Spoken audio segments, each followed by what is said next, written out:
Mr. Shun. The board resolution has taken effect. Your 28% original shares, according to marriage law, are considered joint property of the couple, and Ms. 1, your wife, will exercise the voting rights on your behalf. Effective today, you are relieved of your CTO position, and all access control and server privileges are revoked. This is the severance package, N+1. Please sign it. As Jiangqi spoke, his legs were propped up on the conference table, and a disposable pen twirled rapidly between his fingers. He was wearing an unrecognizable cologne today, so sweet, it was nauseating. Sunlight streamed in through the blinds, illuminating his smug face and making his perfectly styled hair, styled with hair wax, that looked like a prop in a bad play. I didn't look at the compensation document. I first glanced at the signature on behalf of someone else at the bottom of the termination notice, when Ruhan. It was an electronic signature, time-stamped at 8:41 a.m. this morning. Where should she be at that time? I thought about it. This weekend, she and Jiang Qifei went to Macau to investigate overseas markets and just landed this morning. That means she woke up in a casino, or in her hotel suite, and casually signed this document, kicking me out on her phone. I picked up the cheap pen, the company logo still etched on the barrel, the writing worn and faded. Instead of signing the resignation form, I spoke first, my voice surprisingly calm. Reason. Jiang Qi scoffed, lowered his leg, leaned forward, and feigned regret. Shun Jixing, not to criticize you, but your technical concepts are outdated. What era are we living in now?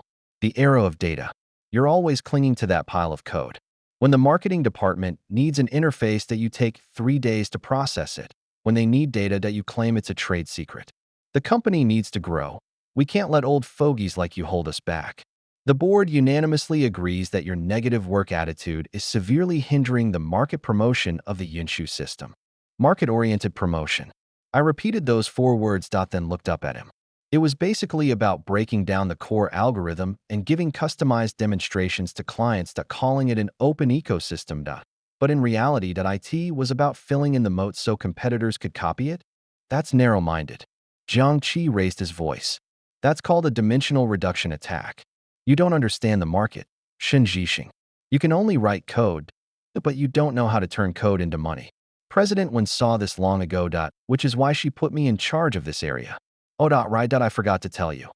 President Wen said that the technology department will be under the overall coordination of the marketing department from now on. Your CTO position was redundant anyway. He was still rambling on, but I couldn't listen anymore. I looked down and opened the old black USB drive I always carried with me. It was my habit to back up the core code incrementally every day before leaving work. This USB drive contained the complete source code of the Cloud Hub distributed underlying architecture, white papers on unregistered patented technology solutions, and a supplementary agreement for exclusive intellectual property rights licensing that Wen Ruhan had personally signed 5 years ago in order to obtain my technology investment. Article 7. Section 3 of that agreement clearly states, if the licensor leaves the company due to objective reasons beyond their control, this licensing agreement will automatically terminate on the day such event occurs, and will not be retroactive. In other words, today is the day the authorization expires. I unplugged the USB drive and slowly stuffed it into my inner pocket. Jiang Qi frowned. What are you doing? The code on the company server must be handed over. That's company property. Company assets? I finally smiled, taking a serious look at this man, 3 years my junior, who had risen to power through flattery. Yinshu was my personal invention patent, applied for 2 years before the company was founded. When I registered the company, my lawyers specifically advised that to protect my intellectual property, IT would be best to license the core algorithm to the company through a personal license. When Ruhan was there, she signed the agreement. Now that the license period is over, I picked up a pen and carefully wrote my name in the signature section of the resignation form. The handwriting was so strong it seemed to penetrate the paper, exactly the same as the name I had signed on the shareholder register 7 years ago when we rented that 120 square meter office in the startup park. After signing, I pushed the notification back, looked at Jiang Qi's eyes, which were beginning to flicker, and said, word by word. Furthermore, the highest level of access to the RD Center server, as the administrator accounts for all source code repositories of the Cloud Hub system that will be directly managed by me personally. According to the agreement mentioned earlier, these are not company assets. Therefore, they are not within the scope of the handover. You're threatening me. Jiang Qi suddenly stood up, the chair legs scraping against the floor with a screeching sound. Shun Jixing, don't forget, President Wen is your wife. You've pulled this stunt, and the family is going to fall apart. Home. I straightened my cuffs, stood up, and looked down at him. Vice President Jiang, mind your own business. Also, please tell Wen Ruhan that I'll have the lawyers send her the divorce papers. After saying that, I didn't look at his ashen face anymore. Who turned around and pushed the door open to leave. Outside the door, in the open plan office area of the RD Center, the air seemed to freeze. Dozens of eyes secretly glanced at me, some with pity, some with surprise, and a touch of smug gloating. My chief architect, Liao Fan, a man of few words, that was now staring intently at his coffee cup, his knuckles white. Project manager Tang Wei, her eyes slightly red, who tried to stand up, but I stopped her with a look. I walked back to my office and closed the door. The smell of that cheap drip coffee I used to drink still lingered. I didn't have much to pack. In 7 years, besides a few well-worn technical manuals, there were just some changes of clothes and toiletries. I took out the photo from the very bottom of the drawer. It was taken when the company was first established, in that drafty office that winter. When Ruhan and I, wearing thick down jackets, stood in front of the whiteboard, which was covered with messy system architecture diagrams.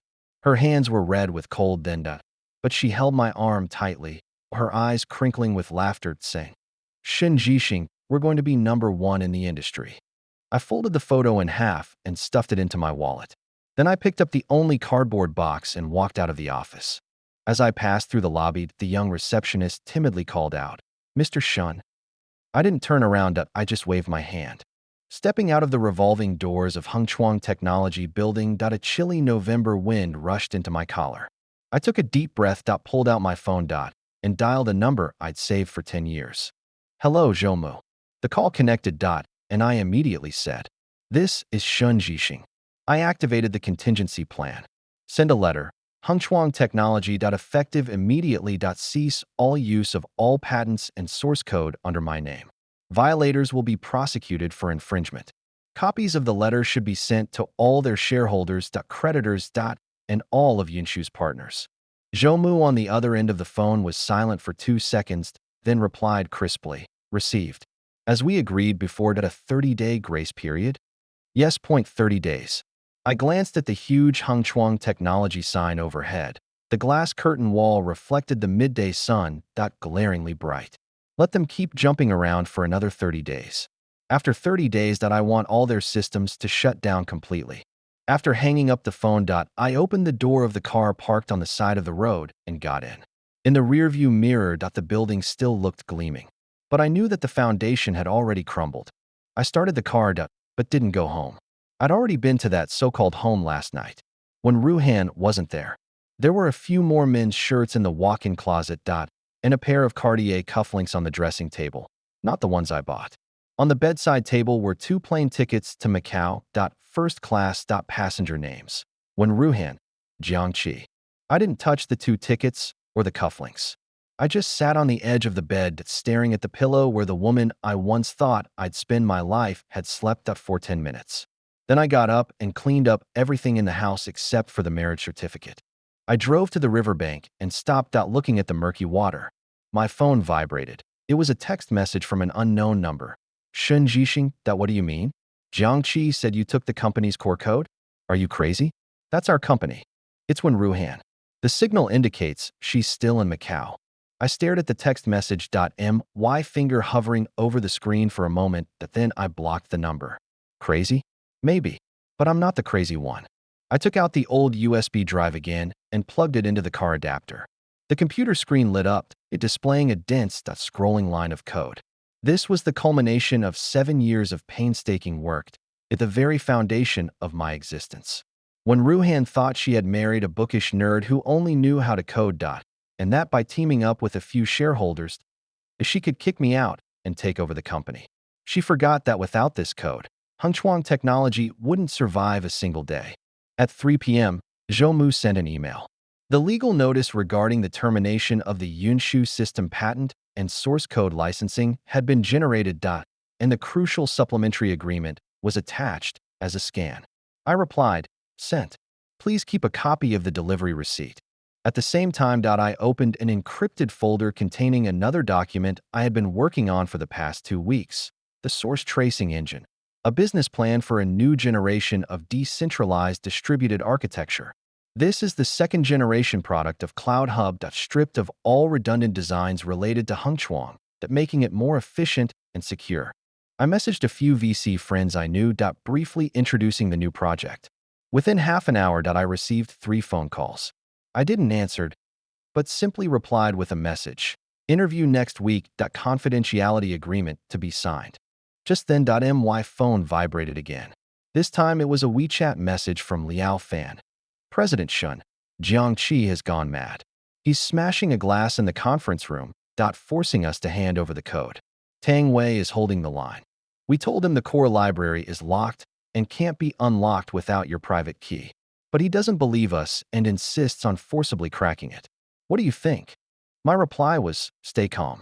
Tell everyone not to attempt to crack it or make any modifications. Protecting the stability of the online system is a fundamental professional responsibility. Ignore everything else.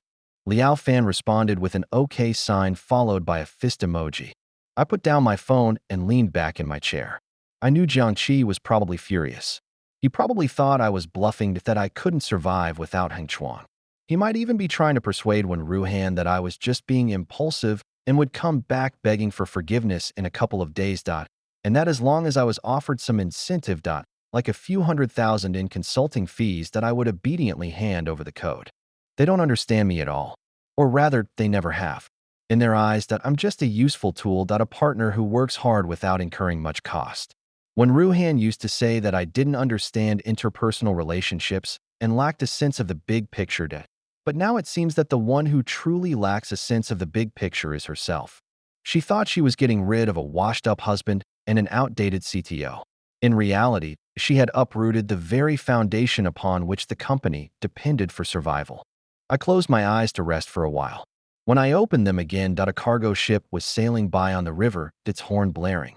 I picked up my phone and sent an email to Wen Ruhan's new email address.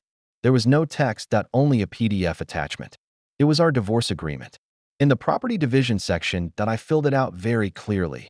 Marital property, real estate, vehicles, and savings would be divided equally according to law. My share of Hengchuang Technologies shares would be transferred to Wen Ruhan for 1 renminbi. I don't want anything. I'll leave her the mess at the company, the debts, and that rotten marriage. All I want is to leave cleanly and then rebuild my life in this market. In the evening, I drove to an old neighborhood on the other side of the city. This was the location of the law firm of Zhou M. My college classmate, and now my only trusted partner. Zhou was already waiting for me in his office, with 2 boxed lunches on the table. Are you really going to do it? Zhou looked at me and handed me a pair of chopsticks. This was a fight to the death. The net won't break, only the fish will. I took a bite of rice, chewing it forcefully. You know the loopholes in that agreement better than I do. When Ruhan signed that document, she thought it was just a piece of waste paper. Now she'll know it was a judgment. I checked Jiangqi's side. He embezzled at least 4 million from the company over the past year by inflating marketing expenses. I've compiled the evidence and can send it out anytime. Zhou lowered his voice. Are you sure you want to send it out now? Won't it make you seem too ruthless? I put down my chopsticks and looked at Zhou. Lawyer Zhou, the business world is like a battlefield. He harmed my wife, I harmed his interests. That's called equality. Moreover, this 4 million was the last straw that broke the camel's back. I want Wen Ruhan to understand what she's chosen.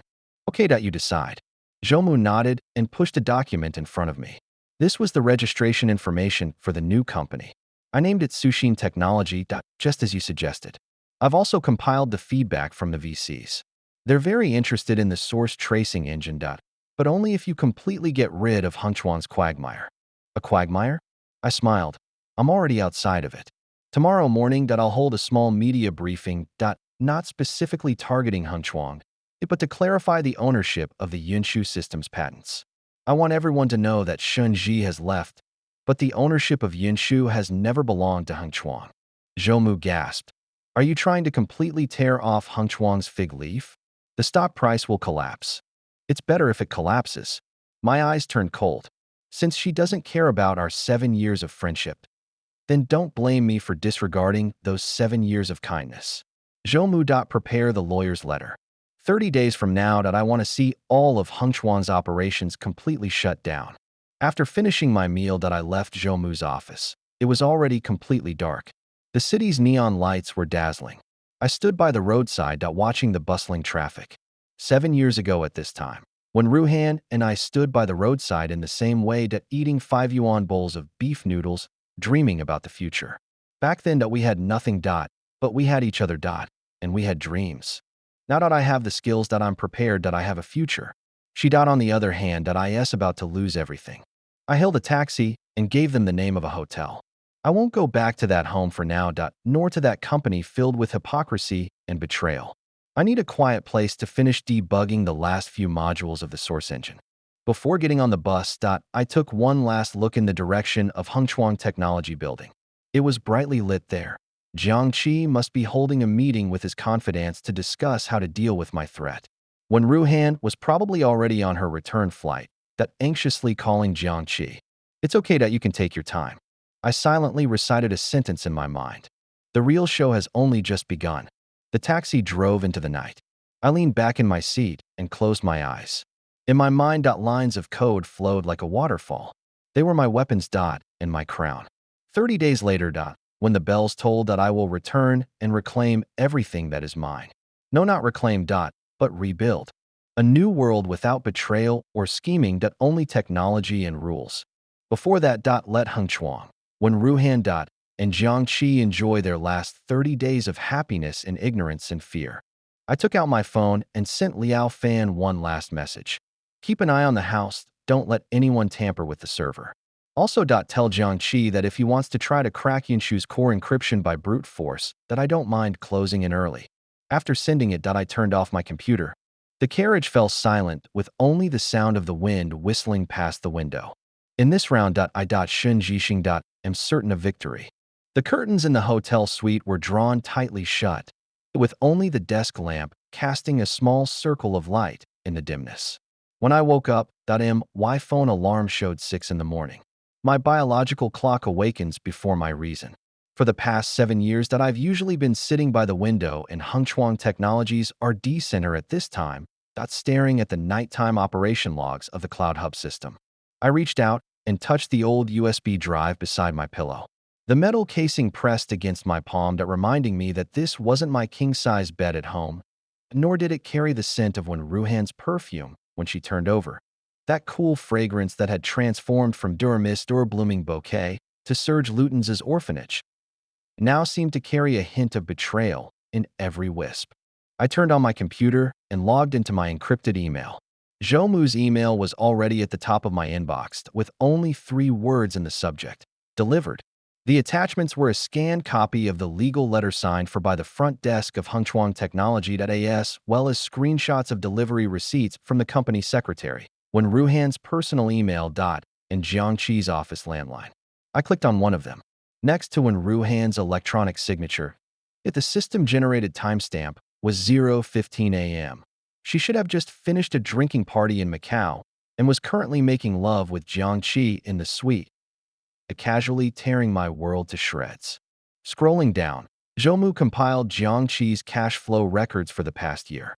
This guy was indeed audacious, using the guise of overseas market expansion and brand strategy consulting to transfer 4.7 million yuan to 3 shell companies. The recipients were Yuanfan Business Consulting, Hongxing Overseas Promotion. And Xingyao Brand Management. All registered addresses were virtual workstations. Further investigation revealed that 2 of the legal representatives were distant relatives of Jiang Qi, and one was the wife of his college roommate. The most ridiculous was Xingyao Brand Management, with a registered capital of only 100,000 yuan, yet it received 1.2 million yuan in annual brand positioning fees from Heng Chuang. The corresponding contract attachment was an industry analysis report copied from the internet, without even correcting the typos. I forwarded the email to Liao Fan with the message: Keep it safe, don't tell anyone. Liao Fan's profile picture immediately lit up. And he replied with understood. Then he sent a voice message. When I opened it was his hushed voice. President Shun. Jiangqi arrived at the company at 8 this morning and first berated the administration department, saying who allowed them to stamp those kinds of spam emails. Then he called the legal and marketing departments into the conference room and closed the door. Tang Wei said she could hear Jiangqi yelling through the door, saying that the agreement was forged and that we should ignore it. Forgery? I sneered. That supplementary agreement was signed by Wen Ruhan herself 5 years ago. At the time, she even smiled and said, Shun Jixing, I trust you as a person more than I trust anything in black and white. Now, thinking back, that smile probably already concealed a scheme. She probably thought that as long as she kicked me out, that the written agreement would become worthless. At 10 a.m., Zhou called. It wasn't a voice call. It was an encrypted call. When Ruhan's private lawyer had just contacted me to try to gauge my intentions and ask if a private settlement was possible. I did as you said, insisting that Yunshu was a personal patent and that the termination of the authorization was legal and compliant. The other party tentatively asked if I could give them a grace period, or have President Wen speak with me personally. Talk. I fiddled with the USB drive. Where is she now? As soon as I landed in Pudong, Jiangqi sent someone to pick me up. I bet she'll call you in a bit, using her old number. Sure enough, half an hour later, my phone vibrated, displaying the name I'd saved for 7 years. I didn't answer, letting the ringtone echo in the empty suite until it automatically disconnected. Immediately after, a text message arrived. The first was accusatory. Shun Jixing, what do you mean? Are you happy now that you've turned the company upside down? The second was softer. Let's talk this out. I'm your wife, the company belongs to both of us. Is it really necessary? The third started offering enticement. If you renew the authorization, I can get Jiangqi to back down, giving you the real power of CTO and doubling your annual salary. How about it? As I read these text messages, it felt like watching a poorly written one-woman show. 7 years ago, she did the same thing, texting me while I was up late coding, saying things like, honey, keep it up, we'll buy a big apartment someday. 3 years ago, she started being perfunctory, her texts becoming, I'm working overtime tonight, I won't be home. Now, her texts are filled with calculation and condescension. I replied with just 5 words, divorce agreement. The moment the message was sent successfully, my phone went wild. When Ruhan's calls came in incessantly, which I immediately blocked. Then came calls from unknown numbers, probably Jiangqi or her assistant. I ignored them, turned on my computer, and began debugging the consensus mechanism module of the source tracing engine. Between the lines of code lay optimization solutions I'd accumulated over the past 7 years, 40% more efficient and 30% less energy-consuming than Yunshu. This was my true trump card. When Ruhan thought I'd taken Yunshu, but little did she know I'd taken Yunshu's soul, leaving behind only a heartless shell. At noon, Liao Fan sent a video clip, a surveillance video from inside the RD center. In the footage, Jiangqi stood in the center of the technical department, slamming his fist on the table and shouting, Shun Jixing is just a petty, narrow-minded tech worker. Does he think we're helpless just because he locked the code? There are so many people in the industry, but does the world stop turning without him? Shun Jixing? Let me tell you, a top-tier algorithm team will be moving in next week, and in a month, just 1 month. We'll have our own core architecture. Whoever works with me then will get double the bonus. And anyone who slacks off like Shun Jixing. He paused, his gaze sweeping over Liao Fan and Tang Wei. Then he added, don't blame me for being ruthless. Tang Wei stood up, her voice soft but clear. President Jiang, the technical department's responsibility is to ensure the stability of the online system. Any modification to the core code without legal authorization violates the confidentiality agreement and patent law. We cannot do that. You. Jiangqi pointed at Tang Wei, his face turning a deep purplish red. Liao Fan spoke up at the opportune moment, his tone as calm as if he were commenting on the weather. President Jiang. Tang Wei is right. Moreover, the core verification module of Yunshu is bound to President Shun's private key. Without his signature, the system will automatically shut down upon startup. This is not something that can be resolved by human intervention. The video ended abruptly there. I could almost picture Jiang Qi slamming the door and storming out.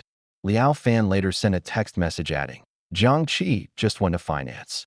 It seems he needs to approve funding for an outside team. President Shun, should we? No need. I'll type it out and let him find it. Let him throw the money in the water and see what happens. Also, tell everyone in the tech department that for the next 30 days that they'll only be doing routine maintenance, not any new requests, especially those from Jiangxi, if they insist, that get the legal department to issue a written waiver. I know the legal department won't dare sign it. At 2 p.m., Zhou Mu sent a new message. When Ruhan had signed the first page of the divorce agreement, only her name. She hadn't touched the page on property division. She had her lawyer relay a message that as long as President Shun changed his mind, everything was negotiable. Furthermore, she had returned to the company and was having dinner with several independent directors, trying to amend the company's articles of association to include a clause stipulating that inventions made during employment belong to the company, attempting to overturn the previous agreement. I laughed. She'd been thinking about this move for far too long. 5 years ago, when she signed the supplementary agreement, her lawyer warned her that it would be disadvantageous, but she confidently assured him that Shen Jixing wouldn't betray her. Now she wanted to change it? Too late. That agreement was notarized and had a clear definition of intellectual property ownership. Even if she changed Heng Chuang's name, that she couldn't change the fact that Yin Shu's surname was Shun. I replied to Zhou Mu, let her do what she wants. Amending the Articles of Association requires a shareholders' meeting vote. Although she's won over those independent directors, if they're not stupid, anonymously send the part of the evidence chain concerning Jiangxi's transfer of funds to the two largest shareholders, the two who initially invested 30 million. If they know that Jiangxi pocketed their money, will when Ruhan still think she can amend the Articles of Association? She should think about how to keep her position first. In the evening, I received a screenshot of an internal email forwarded by Liao Fan. The sender was when Ruhan. And the subject was notification regarding recent work arrangements for the technology department. The gist of the email was, effective immediately, that the technology department will be directly led by Vice President Jiang Qi and will fully cooperate with the Next Generation Architecture, RD project. All authority previously held by CTO Shen Jixing has been revoked, and no one may refuse work assignments in Shen Jixing's name. The email concluded with, the company's development cannot be separated from the efforts of every employee. We hope that colleagues in the technology department will prioritize the overall situation and overcome these difficult times together. Overcoming difficulties together. Those 4 words stung my eyes.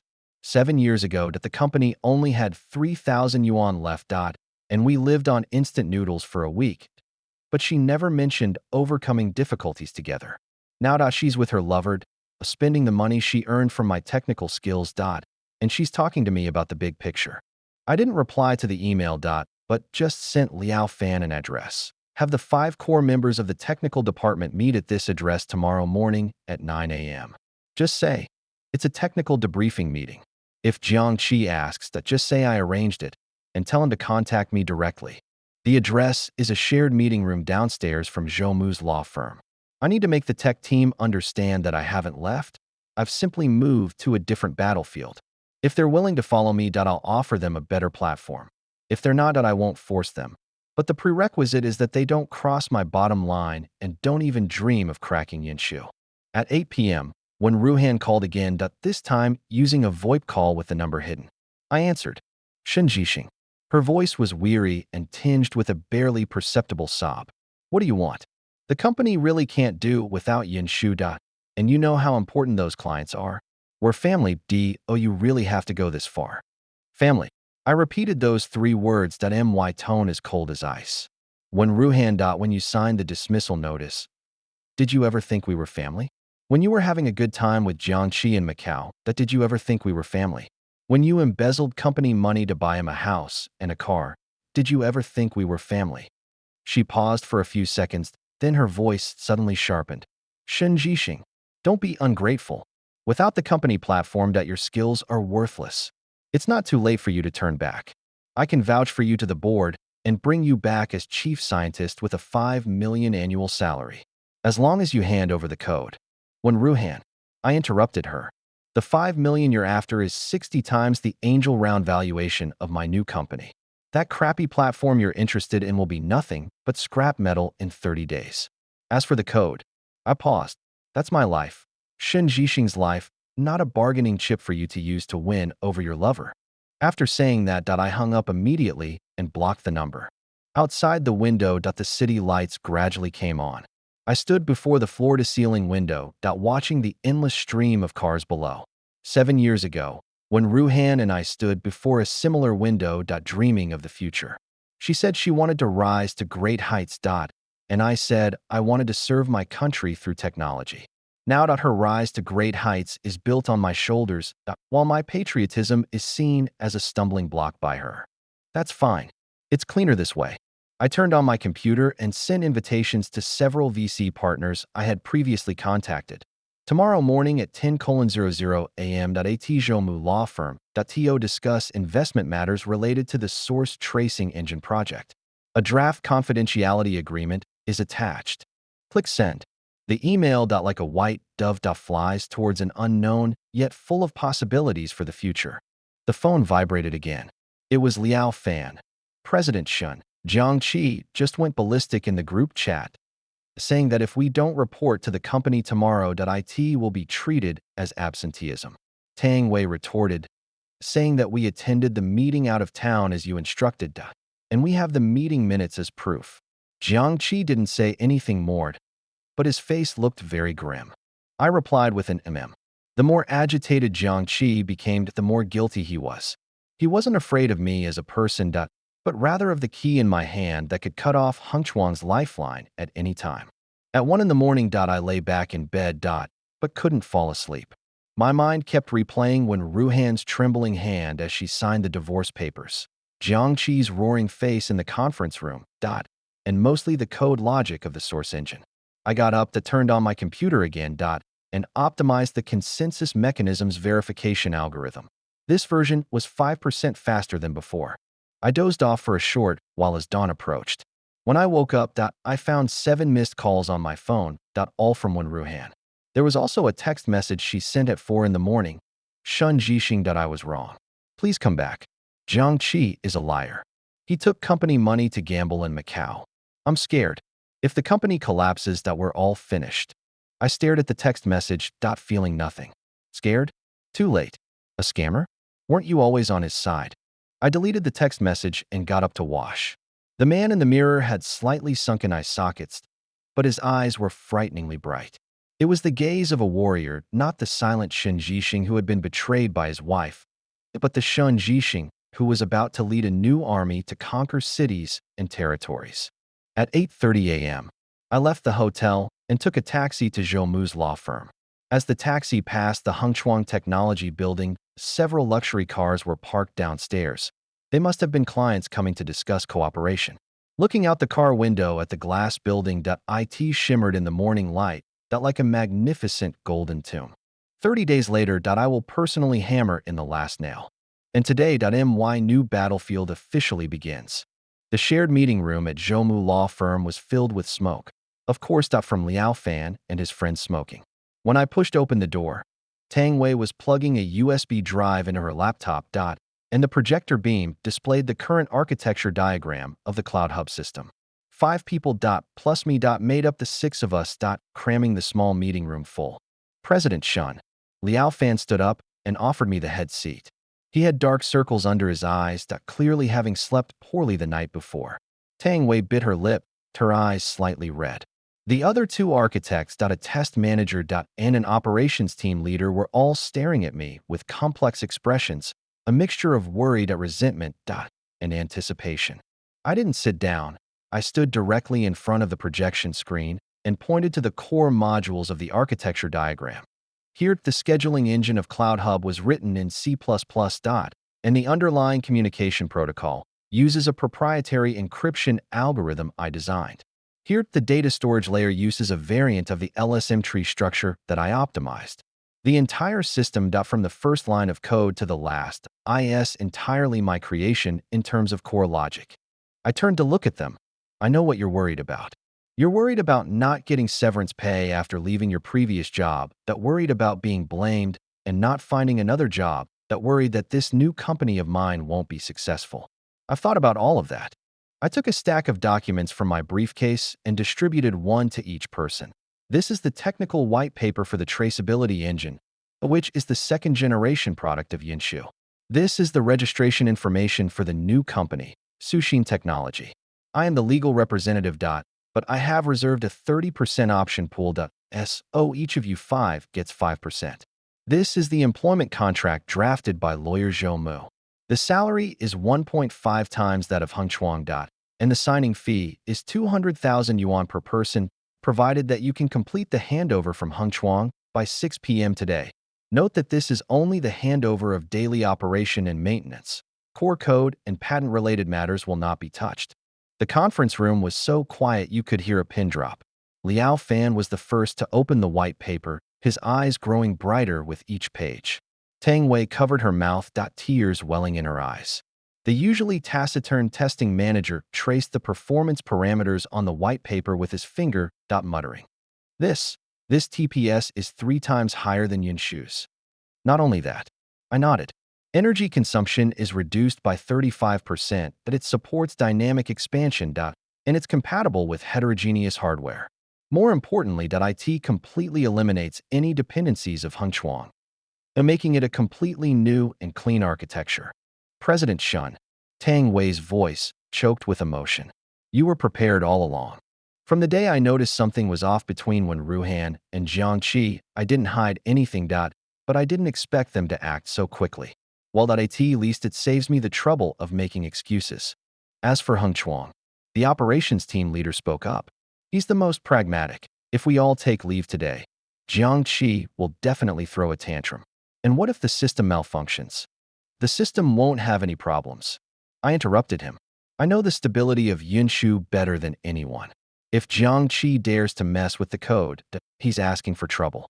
As for taking leave, I glanced at my watch. Lawyer Zhou Mu was already downstairs. He'd accompany you back to Heng Chuang ostensibly to retrieve personal belongings, but actually to tell Jiang Qi, you're acting on my instructions. If there are any problems, let him contact me directly, or my lawyer. As they were talking, Zhou Mu pushed open the door and came in, carrying several file folders. President Shun, when Ruhan contacted me again just now, this time with a lawyer, wanted to meet with you. I declined, as you said. Also, those 2 major shareholders, Mr. Zhang and Mr. Li, who invested 30 million, called me just now, saying they wanted to understand the situation. I sent them the summary of the evidence of Jiang Qi transferring funds. They were shocked and asked me to arrange a time to talk to you privately. It's scheduled for the afternoon of the day after tomorrow. I instructed them not to let Wen Ruhan know. Also, to have General Manager Zhang and General Manager Li check Heng Chuang's cash flow for the past 6 months, especially the marketing and consulting fees. If they're smart, they should know who's really draining the company's coffers. Zhou Mu nodded and noted it down, then turned to Liao Fan and the others. Gentlemen, would you like to come with me now? President Shun is right that you go and get your things. And while you're at it, make a gesture. Tell Jiang Qi that you didn't resign, that you're just temporarily transferred to a new project. If he obstructs or threatens you, I'll send a lawyer's letter on the spot. Liao Fan took a deep breath, carefully tucked the white paper into his pocket, and stood up. Let's go. President Shun, don't worry, we can handle the technical department. The 5 people followed Zhou Mu away. I stayed in the conference room, turned on my computer again, and began to refine the business plan for the source tracing engine. At 10 a.m., the VC partners arrived one after another. 3 in total, all of whom I had met before. I turned off the lights and switched the projector to the first page of the business plan, Source Tracing Engine, a solution for next-generation distributed infrastructure. I didn't waste any time. I went straight to the technical pain points, the limitations of Yinshu, the innovative aspects of the traceability engine, and the market prospects. Halfway through point, one of the partners, Wang Jin, interrupted me. Mr. Shun, let me be frank. Yinshu is indeed a good product, but it's in Heng Chuang's hands. If you terminate the license now, what if Heng Chuang sues you, claiming the patent belongs to the company? Wouldn't our investment have been wasted? Good question. I switched to the PowerPoint presentation to show a notarized scan of the supplementary agreement. This is an agreement I signed with Wen Ruhan 5 years ago, and it's notarized and legally binding. The agreement clearly states that the core algorithm intellectual property rights of Yanshu belong to me personally, and the company only has the right to use it, which is tied to my status as a company employee. My resignation automatically terminated the authorization. If Heng Chuang continues to use IT constitutes infringement. But when Ruhan is the CEO, she could say she was coerced at the time, or that the agreement was invalid. The other partner hesitated. Coercion? I laughed. The agreement was signed in the presence of a lawyer and on video. When Ruhan appeared calm and even gave a speech emphasizing technology. As for invalidity, I consulted relevant articles of the company law. Intellectual property ownership is determined by registration. On Yunshu's patent certificate, I.Shun Jixing. Am the only inventor. If Heng Chuang wants to contest, they should first go to the patent office to revoke my patent, provided they can find evidence that the patent shouldn't belong to me. A few seconds of silence filled the conference room. Wang Jin suddenly laughed. President Shun, that you've already paved your way out, haven't you? That one, Ruhan. TSK, she really shot herself in the foot. It's not just a fallback plan. My tone turned cold. It was a counterattack. In 30 days, all of Heng Chuang's systems will be shut down. Their current clients, such as Lianxing Bank and Suda Logistics, are all old connections of mine. Once the traceability engine matures, these clients will proactively seek me out. I don't need to steal clients from Heng Chuang. The clients will leave a sinking ship on their own. 30 days. Wang Jin hesitated. Was that too tight a time frame? New company setup. Team building. Product testing. The team will be in place today. I pointed outside. Those 5 people are the core R&D team of Yanshu. There's no technology they can't handle. As for product testing, I've completed unit testing and integration testing of the core modules over the past 2 weeks. What we lack now is a large-scale stress testing environment. That's where your investment is needed. Once the 30 million arrives, I can set up a testing cluster within a week. And the stable version of the source code engine can be released a month later. The 3 partners exchanged glances. Finally, Wang Jin extended his hand. President Shun, you're ruthless and steady. I'll invest 10 million. But I want a 10% stake and a board seat. Sure. I shook hands with him. But the board doesn't interfere with technical decisions. The other 2 also expressed their intentions. One investing 8 million and the other 12 million. Together, they totaled 30 million.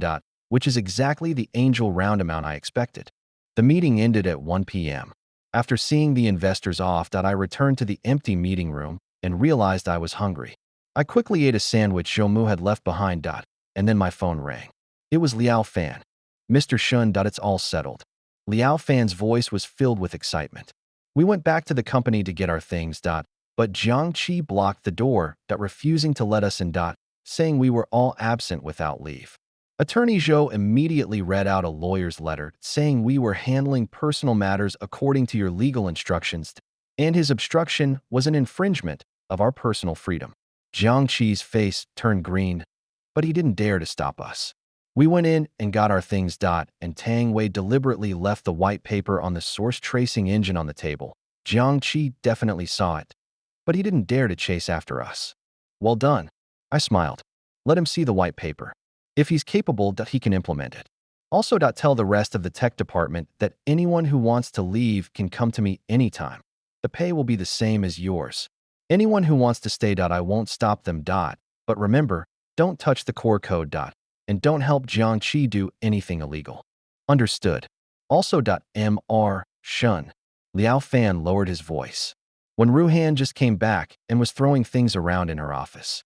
Jiang Qi was called in for a talk with several shareholders. And I heard that General Manager Zhang and General Manager Li were also there.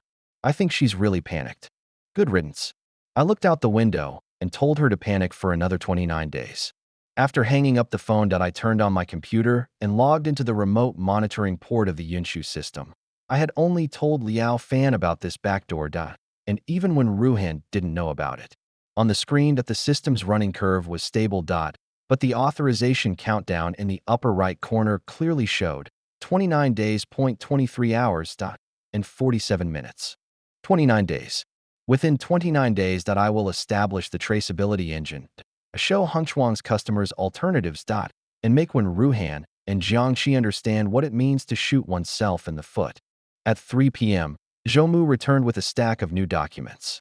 General Manager Zhang and General Manager Li had arranged to meet at 2 p.m. the day after tomorrow. Also, when Ruhan had just convened an emergency board meeting to amend the Articles of Association, but General Manager Zhang and General Manager Li weren't present at, and the other minority shareholders didn't dare to voice their opinions, so the meeting ended inconclusively. She's now like a headless fly making calls everywhere, trying to find connections to get rid of me. Harmony? I scoffed. Did she think it was still that small workshop from 7 years ago? This is a joint stock company, now not a place where she can run the show all by herself.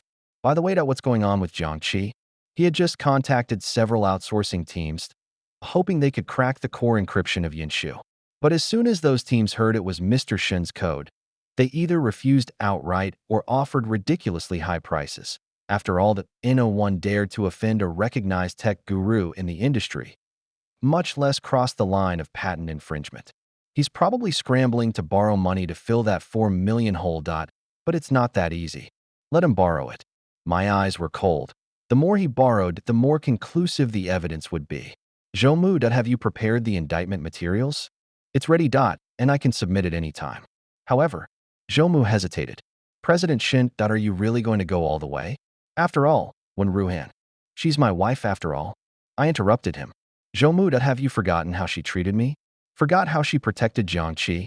Forgot that she didn't even blink when she signed the dismissal notice? She chose Jiangxi, she chose money. She chose vanity. So she should bear the consequences. I'm not a saint, and I have no obligation to be a saint. Zhou was silent for a moment, then nodded. I understand. Then, what about the divorce agreement? She signed the first page. The page for property division was still blank. I sent it to her. I took out the divorce agreement I had prepared beforehand and told her that she could either sign it and take her half, bearing the remaining debts herself, or she could not sign it. And I would not even give her her half, leaving her with nothing. And I would also hold her accountable as CEO for negligence in supervision and for condoning Jiangxi's embezzlement of company assets. I gave her the choice. Zhou took the agreement and sighed. All right, I'll arrange for someone to send it by express mail right away. Mr. Shun, you've made a very ruthless move. Defense. I looked at the countdown numbers flashing on the monitor screen. Compared to them trying to drive me to my death, this was self-defense. In the evening, after leaving the law firm, I didn't go straight back to the hotel. Instead, I went to my usual noodle shop. The owner recognized me and greeted me warmly. Qingong, long time no see. Beef noodles again, extra cilantro. Yes. I sat down, watching the steam rising from the pot. 7 years ago, when Ruhan and I used to come here often. Back then, she thought noodle shops were dirty, and I would always coax her.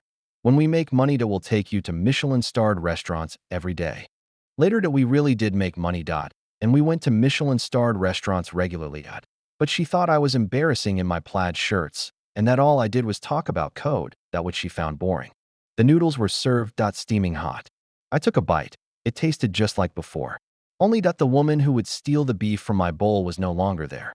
My phone vibrated. It was a text message from an unknown number. Without even looking, I knew it was from Ruhan. Shinjishing, are you really trying to drive me to my death? Jiangxi said he can make up the money, and the company can get through this. Let's remarry, okay? I was wrong, I was really wrong. I looked at the text message, my finger hovered over the screen for 3 seconds, and then I deleted it. Remarriage? Impossible. Going back? Even more impossible. I finished my noodles, paid, and walked out of the noodle shop. Night was falling, and the streetlights were coming on. I looked up at the moon. It hung coldly on the horizon, much like my current state of mind, cold and devoid of warmth. 29 days. The countdown continues, and I am ready to face the storm. 19 days to go. Hengchuang technology was completely out of control, and I sat in my newly rented temporary office at Sushin Technology, listening to the pattering winter rain outside the window, my fingers tapping on the keyboard with an almost frighteningly steady rhythm. On the screen, the stress test data for the source tracing engine was being refreshed wildly, with TPS remaining steadily at 120,000 per second, 4 times higher than Yinshu. This wasn't just a number. It was the thickness of the coffin lid I had prepared for when Ruhan and Jiang Qi to turn in their graves. At exactly 9 o'clock in the morning, Zhou pushed open the door and walked in, his face even more gloomy than the weather outside the window. Behind him were two people, Mr. Zhang and Mr. Li, the major shareholders of Hengchuang. I know these two well. They each invested 15 million yuan, accounting for nearly 40% of Hengchuang's shares. They usually only cared about the year-end dividends, but now that they smelled blood, they finally decided to leave the golf course. Jixing, this has blown up. Mr. Zhang sat down, the walnuts he was playing with crackling loudly. He didn't call me General Manager Chan, but deliberately tried to build rapport. Ruhan just called me crying, saying the system alerts are flying everywhere, and the clients are in an uproar. You see that we're all business people. Leave room for maneuver so we can meet again in the future. That Yinshu has been running on the company's servers for 7 years. If you cut it off like this, what will happen to the hundreds of employees? What about the dozens of upstream and downstream partners? Mr. Li adjusted his gold-rimmed glasses and continued. Yes.Mr. Shun, Ruhan is young and sometimes acts without thinking, but the company is a good one. We, the old shareholders, have discussed it, and as long as you reinstate the authorization, that the CTO position is still yours. As for Jiang Qi, we'll fire him immediately. As for Ruhan, couples often quarrel and then reconcile. Give her a way out, and we'll consider this matter closed, okay? I leaned back in my chair, arms crossed over my chest, quietly watching these two old foxes put on their show. They didn't care whether when Ruhan cried or not, nor did they care whether I was cuckolded. All they cared about was money. As long as Yinshu was still usable and Hengchuang could still generate revenue for them. If they were even happy to see when Ruhan and Jiang Qi bullying me. Mr. Zhang.Mr. Li. I picked up my bone china cup, took a sip of my now cold coffee, and spoke as calmly as if discussing the weather. I understood everything you said. But there are a few things I need to clarify for you. First, I'm not making a scene. I'm legally reclaiming my personal property. That supplementary agreement, I in black and white, signed by when Ruhan, and stamped by the notary office, is legally binding. Second, I'm not leaving myself an escape route. I'm stopping the infringement. The good company you speak of is currently being hollowed out by a corrupt official and a CEO who condones corruption.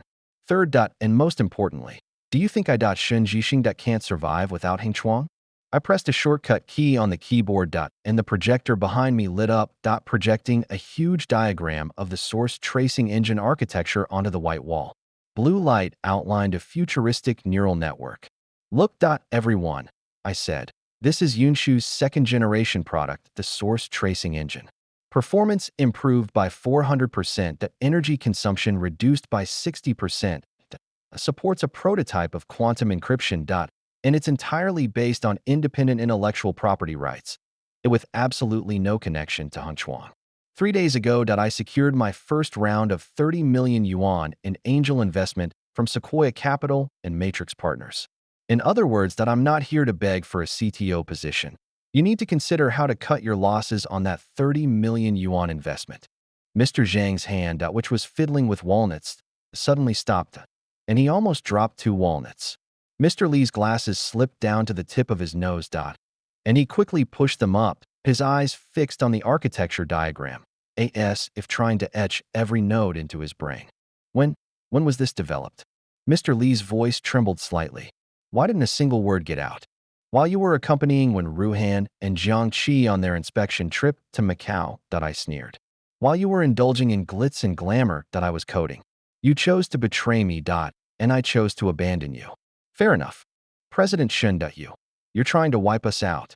President Zhang's face flushed red as he slammed his fist on the table. Hengchuang is now valued at several billion. What good will it do you to ruin it just for the sake of pride? When the tree falls, the monkeys scatter, and in the end, nobody will have a chance. Valuation? I laughed, but the smile didn't reach my eyes. Mr. Zhang. Valuation is just a pie in the sky. Now that Yinshu has stopped, how much of your billions in valuation is left? As for the benefits, I stood up, walked to the projection screen, and pointed to the core of the architecture diagram.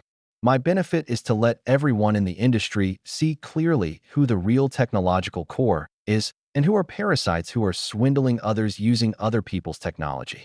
As for whether Hengchuan collapses or not, that's when Ruhan and Jiangqi's concern, not mine.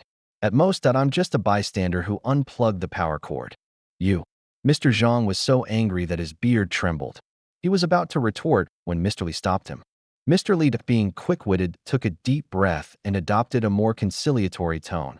Mr. Chun, let's both calm down. You're right, but things aren't beyond repair yet. Look, there's still a 19-day grace period. Could we reinstate the authorization first? Even if it's just a temporary reinstatement, let us defuse the current problems, fill the hole left by Jiangqi, and then slowly discuss your new company's investment or acquisition. You know, if those major clients like Lianxing Bank and Suda Logistics really terminate their contracts, none of us can cover it up. Temporary reinstatement? I shook my head and walked back to my seat. Mr. Li, the legal letter has already been sent, and the termination order has been preset. It's like spilled water. I can't take it back. Besides why should I help you defuse the minefield? Do you think the 4 million yuan hole that Jiangqi embezzled was just 4 million? That's money taken from the pockets of every one of you shareholders. As CEO, when Ruhan signed off on it, what crime did she commit? Dereliction of duty? Or complicity? Instead of checking the accounts and holding people accountable, you come to me, the victim, clean up your mess? I leaned forward, my gaze sweeping over the two of them like a razor's edge. Let me show you the way. First, immediately launch an internal compliance investigation to secure the evidence of Jiangqi's embezzlement and hand it over to the disciplinary department where necessary. Don't try to cover it up. The truth will eventually come out. Second, convene a shareholders meeting to remove Ruhan from her position as CEO and make her cooperate with the investigation. Third, take this evidence to the clients and promise to maintain a minimum level of service until the new technical solution goes live. Of course, this requires my approval and depends on my mood. As for equity investment or acquisition, I paused. Come talk to me after you've cleaned up your house. General Manager Zhang and General Manager Li exchanged a glance, their eyes filled with fear and calculation. They weren't afraid of the company's outdated technology. They were afraid of unclear accounts, especially those involving the misappropriation of huge sums of money. Once exposed, a plummeting stock price would be a minor issue.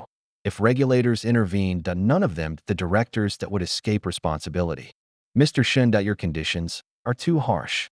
Mr. Li wiped the cold sweat from his brow. After all, Ruhan was. She's my wife, after all. I interrupted him, my tone icy.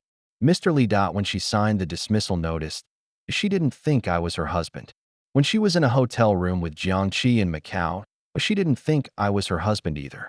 Now you're trying to use our marriage as leverage against me? Too late. I sent her the divorce papers last week.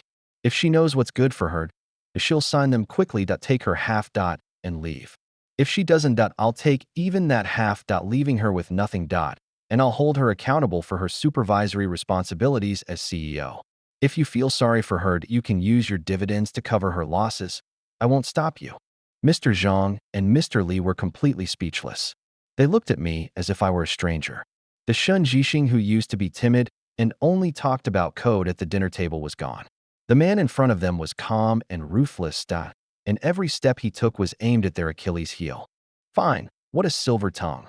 Mr. Zhang finally gritted his teeth and squeezed out a few words. Shun Jixing, you'll regret this. Regret? I leaned back in my chair, closed my eyes, and made a gesture of seeing him off. My biggest regret was being blind to have licensed my core technology to a bunch of ungrateful wretches for free for 7 years. Now I'm correcting that mistake. Goodbye, and don't bother seeing me off. Zhou stepped forward at the opportune moment and gestured for them to enter. General Manager Zhang and General Manager Li, their faces ashen, turned and left. As soon as the door closed, Zhou sighed. Jixing, having pushed President Zhang and President Li to this point, will they resort to some unconventional methods? After all, 30 million is no small sum. They wouldn't dare. I opened my eyes, my gaze clear. Businessmen are driven by profit. What they fear most right now is risk. If I simply present the risk to them, they will weigh the pros and cons. To touch me, that's a criminal risk they can't afford. Conversely, pushing Wen Ruhan and Jiang Qi forward to take the blame is the option that minimizes their losses. Just you watch. Within 3 days, a purge will erupt within Hengchuan. As I expected, at 2 p.m., Zhoumu received news that General Manager Zhang and General Manager Li along with several other minority shareholders formally requested an extraordinary general meeting of shareholders. The agenda focused on reviewing the special audit report on the compliance of Jiang Qi's appointment and market expenses. When Ruhan tried to suppress the issue, but she couldn't. Jiang Qi's 4 million yuan hole was like a flood bursting its banks. No one could stop it. Meanwhile, Liao Fan sent an internal video. The video showed a chaotic scene in Hengchuan's conference room. Jiang Qi, his eyes red, roared. Shen Jixing is nothing. I refuse to believe it. The overseas hacker team has already accepted the job. 3 days. Give me 3 days, and I can crack that damn code. Then, let's see what Shen Jixing has to be so arrogant about. The marketing department confidants sitting next to him were all trembling with fear. Liao Fan, Tang Wei, and other key technical personnel watched coldly as if observing a monkey show. I stared at Jiang Qi's distorted face in the video, a mocking smile playing on my lips. Brute force? My encryption algorithm is a hybrid of elliptic curve cryptography and custom obfuscation logic. The private key is 4,096 bits long, interspersed with hundreds of logic bombs. Once any abnormal cracking activity is detected, IT not only automatically destroys the key, but also injects reverse-engineered tracking code. Forget 3 days, even 30 years wouldn't be enough for him to crack it. Those so-called foreign hackers he hired are nothing more than small-time thugs who only know how to use scripts. They can't do anything but make noise after taking the money. I replied, let him do what he wants.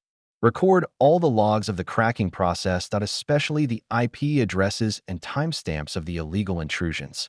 This is crucial evidence to get him arrested.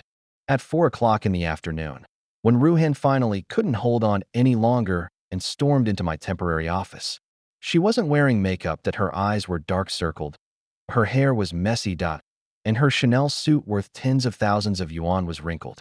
She was nowhere near as elegant as the female CEO of Hengchuan Technology.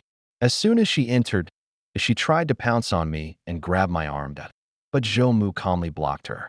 Shen Jixing, she screamed, her voice hoarse. What do you want? The company is a complete mess. The shareholders are all pressuring us, and that idiot Jiang Qi is causing trouble everywhere. You're my husband. You don't even help me, and you're stabbing me in the back. Do you only feel happy when you see me die? Husband. I leaned back in my chair, watching her with an air of nonchalance like I was watching a poorly written street play. Ms. Wen. Please watch your words. I sent you the divorce papers last week. Haven't you signed them yet? Also, I want to remind you that according to marriage law, spouses have a mutual obligation of fidelity. When you and Jiang Qi were in a hotel in Macau, did you think of me as your husband? When you rejected my proposal at the board meeting for him, did you think of me as your husband? When you signed the dismissal notice, did you think of me as your husband? Now that the company is collapsing, you remember I'm your husband? Too late. I was just saying that in anger. I was bewitched by Jiang Qi. When Ruhan cried and snot streamed down her face, trying to gain sympathy with her vulnerability. He told me you're too dull, don't understand the market, and can't keep up with the times. I was confused for a moment. Please forgive me this time. Okay? Let's remarry. Revive the company. And I'll still be your good wife. Okay? As long as you restore the system. I'll make you the boss. The whole company is yours. I don't want anything. She tried to lean on me again. I dodged to the side, grabbing a box of tissues from the table and tossing it to her. Wipe your tears and talk properly. Remarriage? Impossible. Let me go back to be the boss. Even more impossible. Shen Jixing. Don't pick up other people's trash. As for restoring the system, I paused at MYI's icy. When Ruhan, you still haven't figured one thing. Yin Shu is mine, not Hengchuan's, and certainly not yours. It's only right that I take back what's mine. As for whether the company survives, that's up to your own fate. Haven't you always complained that I have a narrow vision? Now I'm giving you the chance to show your grand vision. What you can't do it. Shen Jixing, you heartless bastard.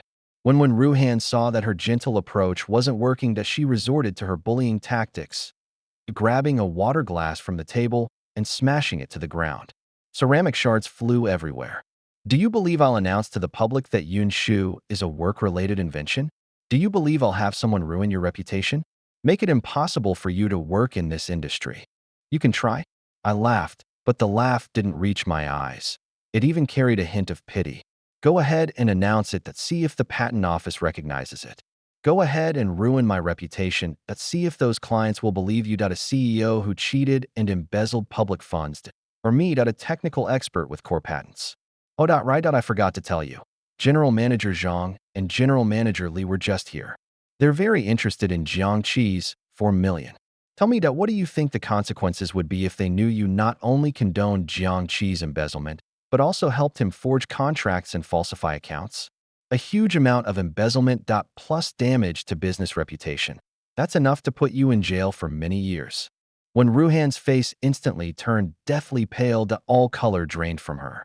She slumped into her chair, staring blankly at me, as if she were seeing this man for the first time. The Shun Jixing who had once been so obedient to her, who only knew how to bury himself in coding, was gone.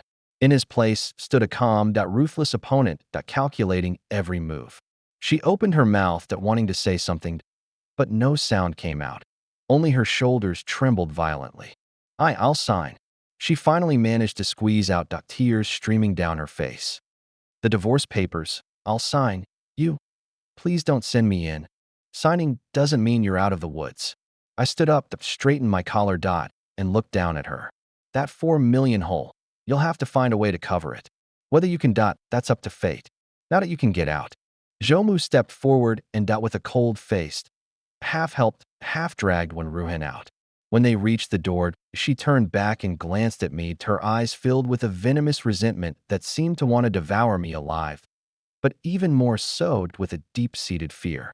After the door closed, the office fell silent again. I looked at the mess on the floor and didn't call for cleaning.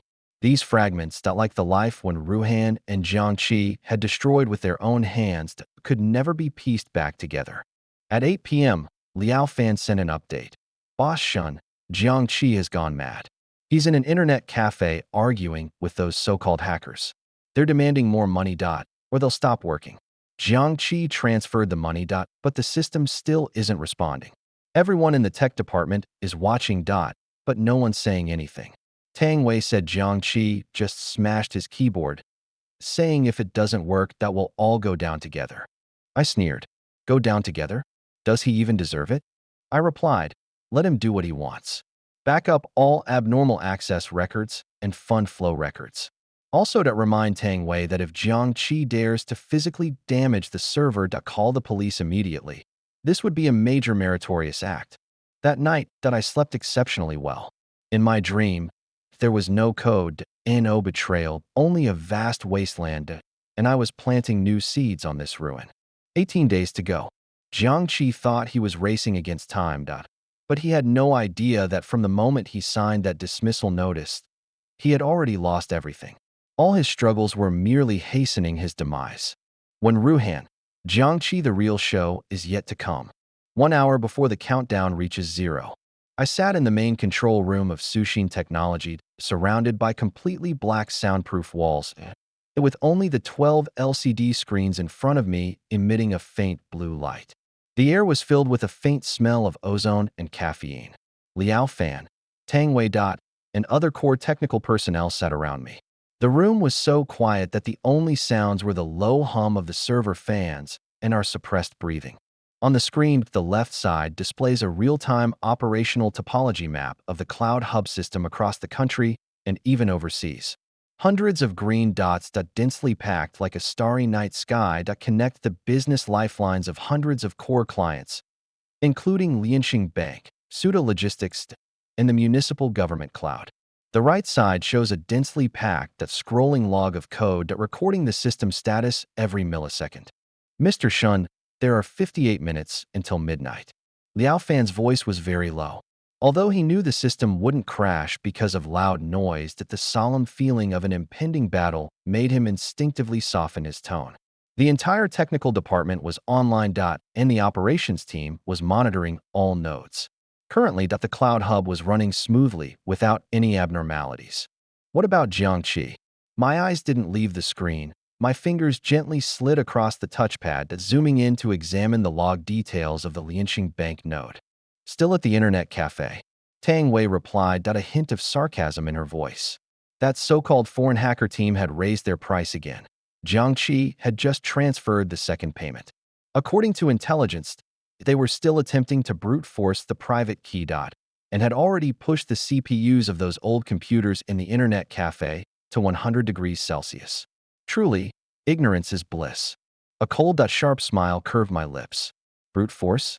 My private key is 4,096 bits long, that using an asymmetric encryption algorithm. Theoretically, that the possible combinations are 2 to the power of 4,096. Even if you combine the computing power of all the computers in the world, that you might not be able to calculate it even after the universe heats up. These charlatans Jiang Qi found are nothing more than flies randomly bumping around with a script.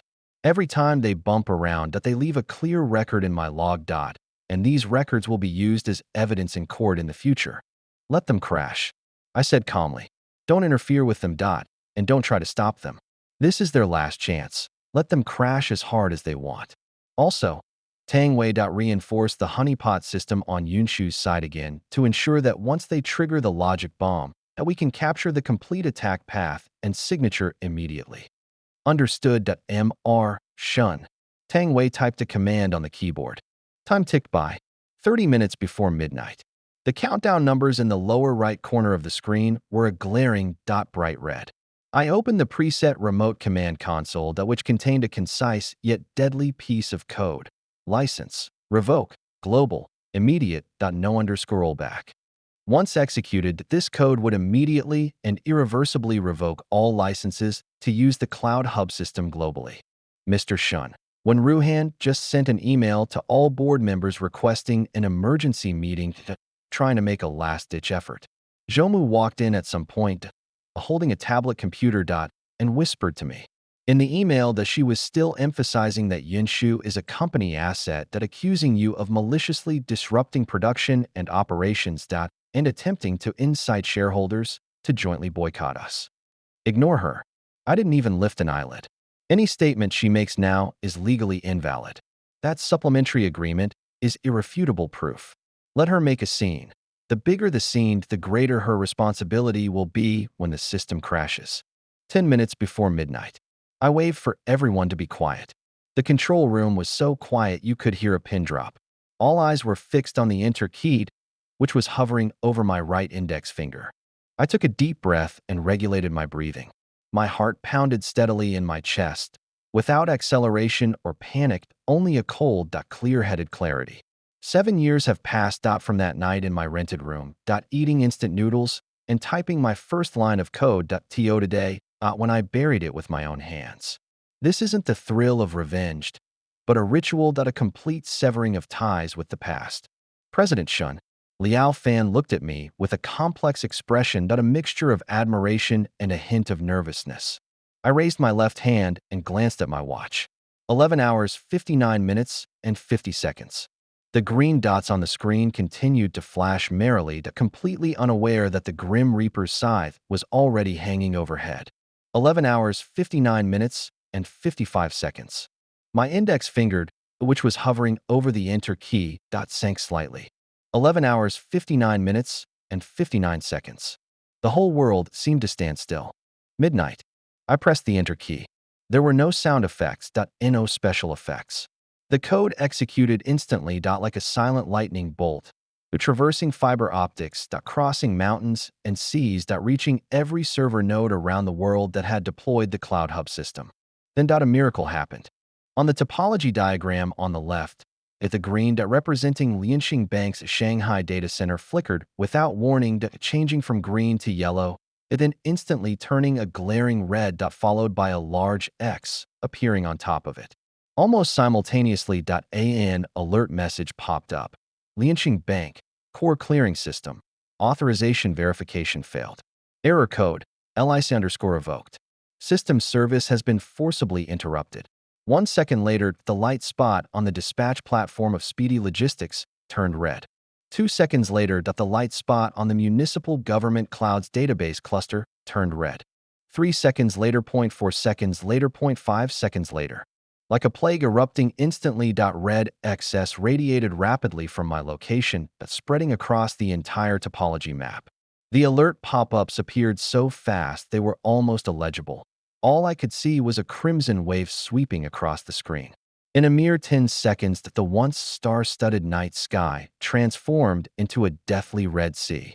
Meanwhile, in the log window on the right, the code scrolling speed suddenly increased 100-fold, filled with uniform red error messages.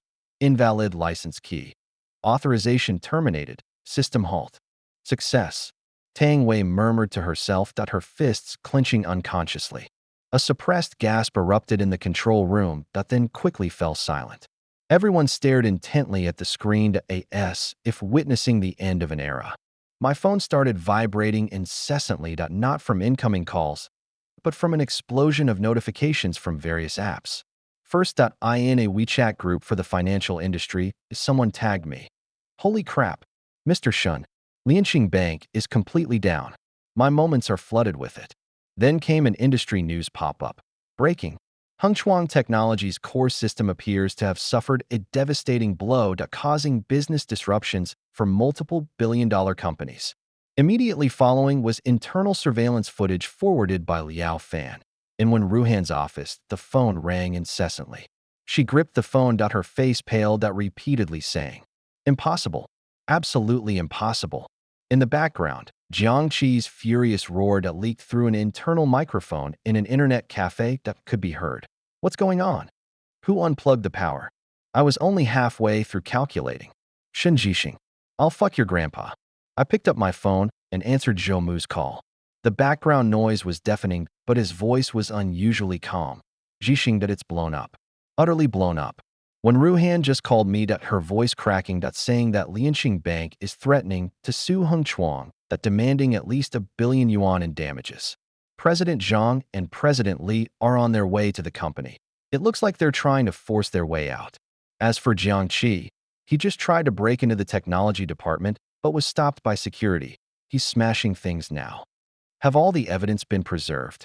I asked him, why voice unusually calm. "Everything has been secured. Attack logs. Transaction records. Fake contracts. The chain is complete. Furthermore, I just received news that the Municipal Cyberspace Administration's monitoring system has detected anomalies across Hengchuang's entire network and is currently verifying the situation." "Very good." I hung up the phone and looked at the group of technical backbone behind me. "Gentlemen, history has turned. From this moment on, Cloud Pivot is a thing of the past. Source Tracing Engine is the future. Tang Wei, you're in charge of answering customer calls. Keep the same story. Hengchuang Technology illegally used unauthorized patented technology and has ceased services. Our company, Source Tracing Technology, can provide compliant alternative solutions. Please refer to the official website announcement for details. Liao Fan. Take 2 people and go to Hengchuang. Not to put out a fire. But to retrieve our personal belongings left there. And while you're at it, give Jiang Qi a message. Tell him not to waste his energy. He didn't break down a door. He broke down a prison gate." "Yes, President Shun," the two replied in unison, their eyes shining with an unprecedented light. I stood up and walked to the huge floor-to-ceiling window. Outside, the city was still asleep, but I knew a storm sweeping through the business world was brewing. Hengchuang Technology, this seemingly massive behemoth was sinking at a visible speed after losing its engine. Yinshu. At 12:30 a.m., when Ruhan finally called, using her private number. Her voice was completely distorted, choked with sobs and hysteria. "Shen Jixing, you beast. You deserve to die a horrible death. Do you know what you've done? Lianxing Bank is demanding $10 billion in compensation. The company is finished. We're all finished. Are you satisfied now?" I pressed the answer button and turned on speakerphone so that everyone could hear her voice. "Wen Ruhan." I calmly interrupted her, my voice blasting through the speaker, cold as ice. "First, it's not us. It's you and Jiang Qi. Second, it's not that I did anything wrong, it's that you illegally used my patent, and now you're just paying the price. Third point, $10 billion? That's just the beginning. According to the agreement, for every day you illegally use it, the penalty is 5 times the licensing fee. Starting today, not a day less. Finally, I'll say it again. The divorce agreement is signed, and you won't lose a single penny that's rightfully yours. But if you dare harass me again, or try to distort the facts, that I don't mind making you pay off your debts and spend a few more years in jail.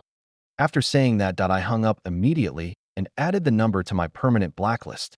Immediately afterward, Jiang Qi called via VoIP, his voice distorted with madness. Shun Jixing, you coward. Do you dare come out? Come out and fight me one-on-one. You think you've won? Let me tell you that the hacker I hired has already breached the firewall. 24 hours. In less than 24 hours, I'll have the system rebuilt. Then let's see how you kneel down and beg me. I stared at the monitoring system on the screen, which was still frantically popping up alerts, and it was as if I could see Jiang Qi's distorted face through the screen. I laughed out a laugh of contempt and cruelty. 24 hours? I muttered to myself, then declared to the AIRDAS if to Jiang Qi and to the entire world. Jiang Qi, you can't even last 24 minutes. Your so-called hacker is nothing but a worm spinning in my honeypot. Just wait, the iron fist of the law is about to strike. I turned to Zhou Mu, send a letter. To all shareholders of Hengchuang.to, all affected customers, and to relevant industry self-regulatory organizations. The letter should state, Mr. Xin Jixing officially terminated all authorizations for the Yunshu system at midnight today. Any continued use of the system by Hengchuang Technology and related parties constitutes infringement, and all losses and legal liabilities arising therefrom shall be borne by the user. Attached is our technical white paper on the traceability engine and a letter of intent for cooperation. Okay. Zhou Mu nodded and immediately began the operation. I sat back down at the control panel, staring at the crimson screen, feeling utterly unmoved. This wasn't just a victory for technology, it was a victory for rules. The barriers I'd built with law and code had completely shut out those who tried to trample on the rules. The storm has made landfall, and I am the comm center standing in the eye of the storm. When Ruhan, Jiangxi, your doomsday has only just begun. 48 hours after Hengchuang Technology completely shut down, the entire building had become a laughingstock in the industry. Meanwhile, I sat in the spacious, bright new office of Sushin Technology, with floor-to-ceiling windows offering a panoramic view of the riverside. Sunlight streamed unobstructed onto the silver-gray server rack of the Sushin engine, emitting a deep, powerful hum. This sound was far more pleasing than any wailing from Hengchuang. At 10 a.m., Zhou Mu pushed open the door with a freshly printed document. His expression a mixture of solemnity and smugness. Jixing, the shareholders' meeting resolution is out. When Ruhan and Jiangqi have been officially dismissed from all their positions. I toyed with my pen and nodded. This was entirely expected. The emergency online board meeting lasted a full 6 hours. President Zhang and President Li, like two thoroughly enraged lions, unleashed all their fury on Wen Ruhan.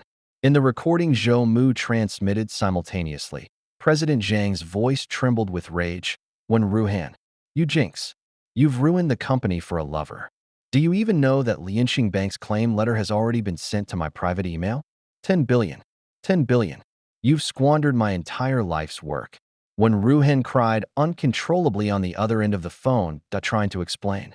President Zhang, please listen to me. Jiang Qi is just temporarily facing some technical difficulties. Xin Jixing is a madman that he wouldn't dare to really. He wouldn't dare? President Li interrupted with a cold laugh. President Li, go check the market now. Hengchuang Technology's stock price plummeted to its daily limit at the open. Over 3 million sell orders. We didn't even have a chance to cut our losses. This is all thanks to you. And that Jiang Qi, that 4 million yuan hole. Do you think we can't find out? Issuing false VAT invoices and transferring company assets. This isn't just a business mistake, it's a criminal offense. The final vote at the meeting was no surprise. It was unanimously passed to remove Wen Ruhan from her position as CEO, remove Jiang Qi from all his positions, and immediately establish a special liquidation team. Headed by President Zhang, to handle the subsequent debt crisis and cooperate with the relevant department's investigation. What's Wen Ruhan's reaction? I asked, picking up the hand-drip coffee beside me, the rising steam blurring my vision. She was devastated. Zhou Mu sighed. She had just tried to contact Liao Fan, hoping someone from the technical department would testify that Yun Shu was actually an invention made in the course of employment, trying to make one last effort. Liao Fan.as we had instructed refused outright, saying that the technical department only recognized code, not personal relationships, and that all the core code was encrypted. Without her private key, no one could access it. She then called me more than a dozen times, but I didn't answer. Finally, she sent a long text message the core message of which was begging me to see her, even if it was just one last time. Seeing her, I chuckled softly, setting down my coffee cup. She only wants to see me for two reasons. First, that she wants me to remember our past relationship, reinstate my authority, and help her through this difficult time. Second, she wants me to take some responsibility for her, or at least stop fueling the fire behind the scenes. Zhoumu, tell her she can see me. Make sure she signs the divorce papers first, admits her wrongdoing, and finds a way to fill that 4 million yuan hole. Otherwise, I don't have time to play her victim. As soon as I finished speaking, my phone vibrated, displaying a completely unfamiliar local number on the screen. I pressed the answer button and turned on speakerphone. Shen Jixing. When Ruhan's voice came from the other end of the phone, hoarse and dried out like sandpaper scraping against a table. Gone was her former crispness and arrogance, replaced only by endless weariness and a barely perceptible fear. I signed it. The divorce papers, I signed them. The package has already been sent. I checked the tracking information on my computer, and it did indeed show that the package had been picked up. It seems she was really panicked. She was even willing to use SF Express's cash-on-delivery service. That's good, it's signed. I said calmly. You didn't make any changes to the property division part, did you? No, nothing's been done. Everything's as you said, the house, the car, the savings, half for each of us. Your shares, I have no use for them anymore, but you can do whatever you want with them. Her voice was choked with sobs, broken and intermittent. Jixing, can we see each other one more time? Just one more time? I have something I want to tell you, please. What can't be said over the phone? I leaned back in my chair, my gaze fixed on the rolling river flowing eastward outside the window. On the phone, it was hard to explain. She sniffed out about Jiangqi and that 4 million. I know I was wrong, I really know I was wrong. You weren't like this before, you're always so soft-hearted, for the sake of our 7 years together. 7 years of friendship? I interrupted her, my voice turning cold. When Ruhan, you're talking to me about 7 years of friendship? When you were gambling with Jiangqi in Macau, why didn't you talk about friendship then? When you said my technology was outdated and garbage at the board meeting for his sake, why didn't you talk about friendship then? When you signed that dismissal notice and kicked me out of the company like a beggar, why didn't you talk about friendship then? Now that the company has collapsed, you're thinking about friendship? Too late. A long silence followed on the other end of the phone, broken only by suppressed, fragmented sobs. After a long while, she spoke again, her voice tinged with madness. Shen Jixing, don't force me. Don't force me. At worst, I'll give up everything. I'll leave.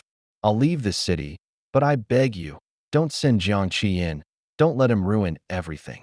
This isn't something I can decide. I ruthlessly shattered her illusions. Jiangqi embezzled company funds. The evidence is irrefutable. President Zhang and President Li are desperate for a scapegoat to silence the shareholders. Pushing him out is the option that minimizes their losses. As for me, I paused, my tone chilling. He messed with my wife. I'll mess with his freedom. That's fair. When Ruhan, I'll say it one last time. Think carefully. Don't call again, or I'll apply for a restraining order. After saying that, I hung up the phone and blocked the number. Almost simultaneously, in another encrypted channel, Liao Fan sent a message. President Shun, Jiangqi has completely gone mad. The liquidation team just went to seal off his office, and he threw a shredder at them, but was subdued. He keeps shouting that he wants to take you down with him, saying it's all your fault. Also, in the tech department, everyone is packing up, preparing to start working for our company this afternoon. Tang Wei asked me to ask you about when Ruhan's personal belongings left in the tech department. What should we do with them? Throw it away, or donate it. I replied, I won't keep a single piece. Also, tell everyone that I want to see everyone's work status during the onboarding ceremony this afternoon. Let the past be the past. At 2 p.m., the onboarding ceremony for Sushin Technology was officially held. There were no flowers and no red carpet, only rows of brand new workstations and humming servers. 27 core technical staff members from Hengchuang, including Liao Fan and Tang Wei, stood neatly below the stage. I walked onto the stage, holding no speech notes, only a simple list. Welcome to Sushin. My voice wasn't loud, but it carried clearly to everyone's ears. Here, I only talk about three things: code, rules, and results. I don't ask about your past. I only value your abilities. Hengchuang is history. From today onward, every line of code you write will belong to Sushin. And to you. We won't be anyone's appendage, nor will we rely on anyone's connections. We only let our technology speak for itself. Now, go back to your workstations. Tang Wei, take your team to set up the load testing environment for the source tracing engine. I want to see a data report by 8 a.m. tomorrow morning showing the system running stably with millions of concurrent users. Yes, the crowd responded in unison. The numbness and repression they felt at Hengchuang were gone, replaced by a long-lost fighting spirit and sense of belonging. They knew that here, technology was their only faith. After the ceremony, I returned to my office, where Zhou Mu was waiting, holding an even thicker document. Jixing, the situation with Wen Ruhan isn't good. Zhou Mu frowned deeply. She'd just been called in for questioning by the liquidation team. And afterwards, she was in a daze, sitting in the parking lot for 2 hours. My people said she kept repeating, "It's all over, it's all over." Meanwhile, news came from General Manager Zhang that they've obtained direct evidence of Jiang Qi transferring funds, including expense reports signed by Wen Ruhan and bank statements. They plan to hand over all the materials first thing tomorrow morning. This is the best outcome. I flipped through the documents expressionlessly. They contained a detailed chart of the flow of Jiang Qi's 4 million yuan, ultimately pointing to several casinos in Macau and several overseas accounts. When Ruohan.as CEO signed off on it, and is undeniably culpable. Did she think signing the divorce agreement would absolve her of responsibility? Naive. But this is fine-tuned, saving me the trouble of explaining further. So you're planning to just watch her go in? Zhoumu hesitated for a moment, but after all, they were husband and wife. Zhoumu, haven't you seen it yet? I raised my head, my gaze sharp. It's not that I want to watch her go in. It's the path she chose herself. She chose Jiang Qi, she chose greed, she chose betrayal, and she must bear the corresponding consequences. If I soften now and help her cover it up, that would be the greatest betrayal of the law, the rules, and everyone who trusts my skills. Besides, I closed the file. My tone turning cold. She's still trying to protect Jiang Qi, still wanting me to let him go. This kind of woman, unable to distinguish right from wrong, so stubbornly obstinate, doesn't deserve any sympathy. As dusk fell, the sky darkened, mirroring Wen Ruhan's current predicament. I received an email from an unknown address, the sender masquerading as an automated system emailed, but the content made my pupils shrink. Attached was an audio recording, the background noise loud. But it was Wen Ruhan's voice that choked with sobs and despair. Jiang Qi, don't worry, I absolutely won't let them hand you over. At worst we'll leave together, abroad. I still have some savings. That bastard Shun Jixing, does he think he's won? Let me tell you, as long as I'm alive, this isn't over. That patent, I absolutely won't let him keep it all to himself. The recording was short, but packed with information. When Ruhan showed no remorse. Instead, she was plotting her escape and even trying to use the patent issue to her advantage. It seems her supposed signing of the divorce agreement was merely a delaying tactic. I scoffed and forwarded the recording to Zhou Mu, adding the comment. Looks like President Wen hasn't learned his lesson. Give this, along with the previous evidence, to President Zhang. Tell them they don't need to wait until tomorrow. They can act now. Zhou Mu quickly replied, received. Jixing, that was a ruthless move of yours, directly extinguishing her last hope. It wasn't that I was ruthless. She just asked for it. I shut down the computer and walked to the window. The rain finally started, large raindrops pattering against the glass. In the distance, the Hengchuang Technology building looked particularly gloomy and dilapidated in the rain. I know that when Ruhan's political life, and even her life trajectory, will be completely rewritten in this storm. She will fall from the clouds to the mud, and personally experience how the rules set by the man she pushed away can crush everything. At 8 p.m., Zhou Mu sent a final message. It's all settled. General Manager Zhang personally led the team and transferred all relevant evidence, including that concerning when Ruhan and Jiang Chit owe the industry self-regulatory investigation committee. The committee has opened a case and is currently investigating the assets of the two individuals. Additionally, there are internal sources saying that when Ruhan attempted to leave the country but was stopped at the airport. I looked at this message without any emotional reaction. It was like watching a movie with a pre-written script finally reaching its ending. Informed the legal department to prepare a lawsuit against Hengchuang Technology for intellectual property infringement, with the claim amount calculated according to the agreement, that down to the last penny. I replied that in addition, formal letters should be sent to major clients such as Lianxing Bank and Suda Logistics, informing them that the traceability engine has completed grayscale testing and is ready for seamless integration at resolving their current system difficulties. Remember, do not mention Hengchuang's name at all in the letters. What we need to demonstrate is professionalism and strategic vision. Clear. I put down my phone, grabbed my coat, and left the office. The elevator descended, with the numbers jumping from 28 to 1.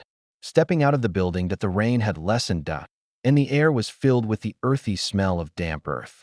I looked up at the sky. The dark clouds were dispersing, revealing a corner of deep blue sky. When Ruhan, Jiangqi, your game is over. But my game has just begun. This farce which began with betrayal is finally coming to a tragic end, and I will personally put a period to it.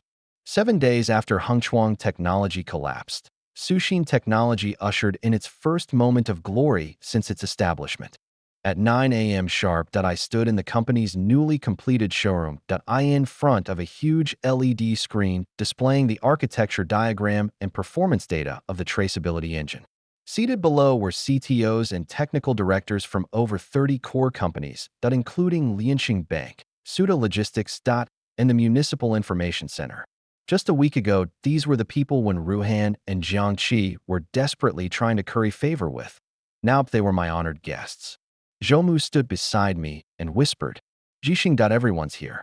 Mr. Chun from Lianxing Bank just asked me privately whether your system can truly seamlessly integrate with their current clearing business. It seems they're really in a hurry. It's normal to be anxious." I straightened my tie.my tone calm. Yinshu has been shut down for a week, and they're losing tens of millions every day. We're not begging them now. We're trying to save them. We need to keep the right mindset. At 9:10, the press conference officially began. Instead of having the marketing department staff present those empty PowerPoint slides, I went up on stage myself, holding a wireless laser pointer. Good morning, colleagues. My opening remarks will be simple and direct. The past week has been turbulent for everyone. System outages, business disruptions, customer complaints, and stock price crashes. The root cause is not a lack of technology, but rather a breakdown in rules and a restless atmosphere. Today, I won't talk about ideals or tell stories. I'll only talk about technology and rules. I pressed the page turner, and a comparison diagram of the underlying architecture of Cloud Hub and the source tracing engine appeared on the screen. Cloud Hub was the culmination of my hard work 7 years ago. It's stable and efficient, but it has a fatal weakness: blurred ownership boundaries. When technology is no longer pure, when rules can be swayed by personal relationships, even the best system will collapse. This is the fundamental reason why I left Hengchuang and founded Source Tracing. My gaze swept across the audience, catching sight of several familiar faces, clients who had previously worked with Ruhan. Back then, they had looked down on me, but now they sat upright, their eyes filled with awe. The Source engine wasn't a simple upgrade of Yinshu. It was a complete reconstruction. It employed a brand new decentralized authorization and verification mechanism, with its core algorithm strongly bound to my personal identity. Any unauthorized use would be identified and blocked within milliseconds. In other words, unless I Chenzi Hixing agreed, no one could touch my code. A murmur rippled through the audience. I continued. Some people asked me if Suxin would repeat Hengchuang's mistakes. My answer is no, because at Suxin, technology is the only voice, and code is the only law. We don't accept any favors or special treatment. Our system treats all clients equally to operate stably during the authorization period and automatically terminates upon expiration. There are no gray areas and no underhanded dealings. I switched to the PowerPoint presentation to show the stress test results of the source tracing engine in a simulated environment. Millions of concurrent users. Response time less than 50 milliseconds. And a failure rate of 0.001%. You can verify these data with a third-party organization. Now I announce that the source tracing engine is officially open for commercial use. For the first batch of customers we will provide a 3-month free trial period. And we promise to fully compensate for any losses caused by system failures during the trial period. The moment the words left my lips, the murmur of surprise and delight erupted from the audience. Full compensation. This wasn't just confidence in my technology. IT was a matter of sheer strength. Mr. Chun, the general manager of Lianxing Bank, was the first to stand up and lead the applause. Immediately, a wave of applause swept through the entire hall. They weren't applauding my speech. They were applauding the lifeline that could save their business. Following the press conference, the signing ceremony proceeded smoothly. More than a dozen core clients, including Lianxing Bank and Suda Logistics, signed letters of intent for cooperation on the spot. Zhou Mu and his legal team were extremely busy with contracts piling up on the table. Congratulations, Mr. Chun. Mr. Chen shook my hand and remarked, I almost got fooled by Heng Chuang's excessive hype before. Now it seems that technology really needs reliable people to do it. Your tracing engine is indeed more stable and reassuring than Yunshu's. Mr. Chun, you flatter me. I responded with a smile. Sushin welcomes all partners who respect technology and abide by the rules. As for the past, we won't mention it, but we will never forget it. It is precisely because of those lessons that Sushin has become what it is today. After finishing with the client, I returned to my office, where Liao Fan was waiting for me. President Shun, everything's normal with the tech department. Also, Tang Wei just received news that when Ruhan's assets have been frozen, including her Riverview penthouse and her Porsche. She seems to be living in a rented room in the Old Town area now. Jiangqi's situation is even worse. Apparently, during the investigation, he's become mentally unstable and keeps calling your name. Ignore them. I waved my hand and said, let's focus on our own things. By the way, I need to schedule a meeting with a partner from Sequoia Capital. The source engine is just the first step. I plan to launch Project Starlink to extend our technology to the Internet of Things and edge computing. This will require more funding. Okay, I'll go arrange it right away. Liao Fan nodded and left. At 3 o'clock in the afternoon, I was reviewing the initial framework of the Starlink project when my assistant announced that a Ms. Su had arrived. I looked up and saw a woman in a beige trench coat with a gentle and refined demeanor standing in the doorway. She was about 30 years old, wearing gold-rimmed glasses, and her eyes were clear and wise. Mr. Shun, I apologize for bothering you. She smiled slightly and handed over a business card. I'm Su Wanqing, representing Qiming Venture Partners. I previously reviewed your business plan through Attorney Zhou and was very interested. I've come here today specifically to discuss the details of the Starlink project with you. I took the business card, somewhat surprised. Qiming Venture Partners is a top-tier VC firm in China, and Su Wanqing is a well-known investor in the industry, renowned for her sharp eye. I never expected her to come in person. Ms. Su, please have a seat. I gestured to my assistant to serve tea. The Starlink project is still just a concept, but you arrived quite quickly. Good projects don't wait for anyone. Su Wanqing sat down gracefully and got straight to the point. Mr. Shun, I've seen the code architecture of the source tracing engine. It's ingenious. Especially the decentralized authorization and verification mechanism, which solves a long-standing pain point in the industry. But what I'm more curious about is your personal technical philosophy. Heng Chuang's failure lay in unclear property rights and human greed. How will TraceCore ensure it doesn't repeat the same mistakes? Is it solely based on your personal technical authority? That's a sharp question, and it hits the nail on the head. I appreciate her frankness. Ms. Su, that's a good question. Of course I alone can't do it. From day one, Su Xin has enshrined technological neutrality and rule-based principles in its company bylaws. All core code uses multi-signature and sharded storage technology, ensuring that no single individual that including myself that can unilaterally tamper with or misappropriate it.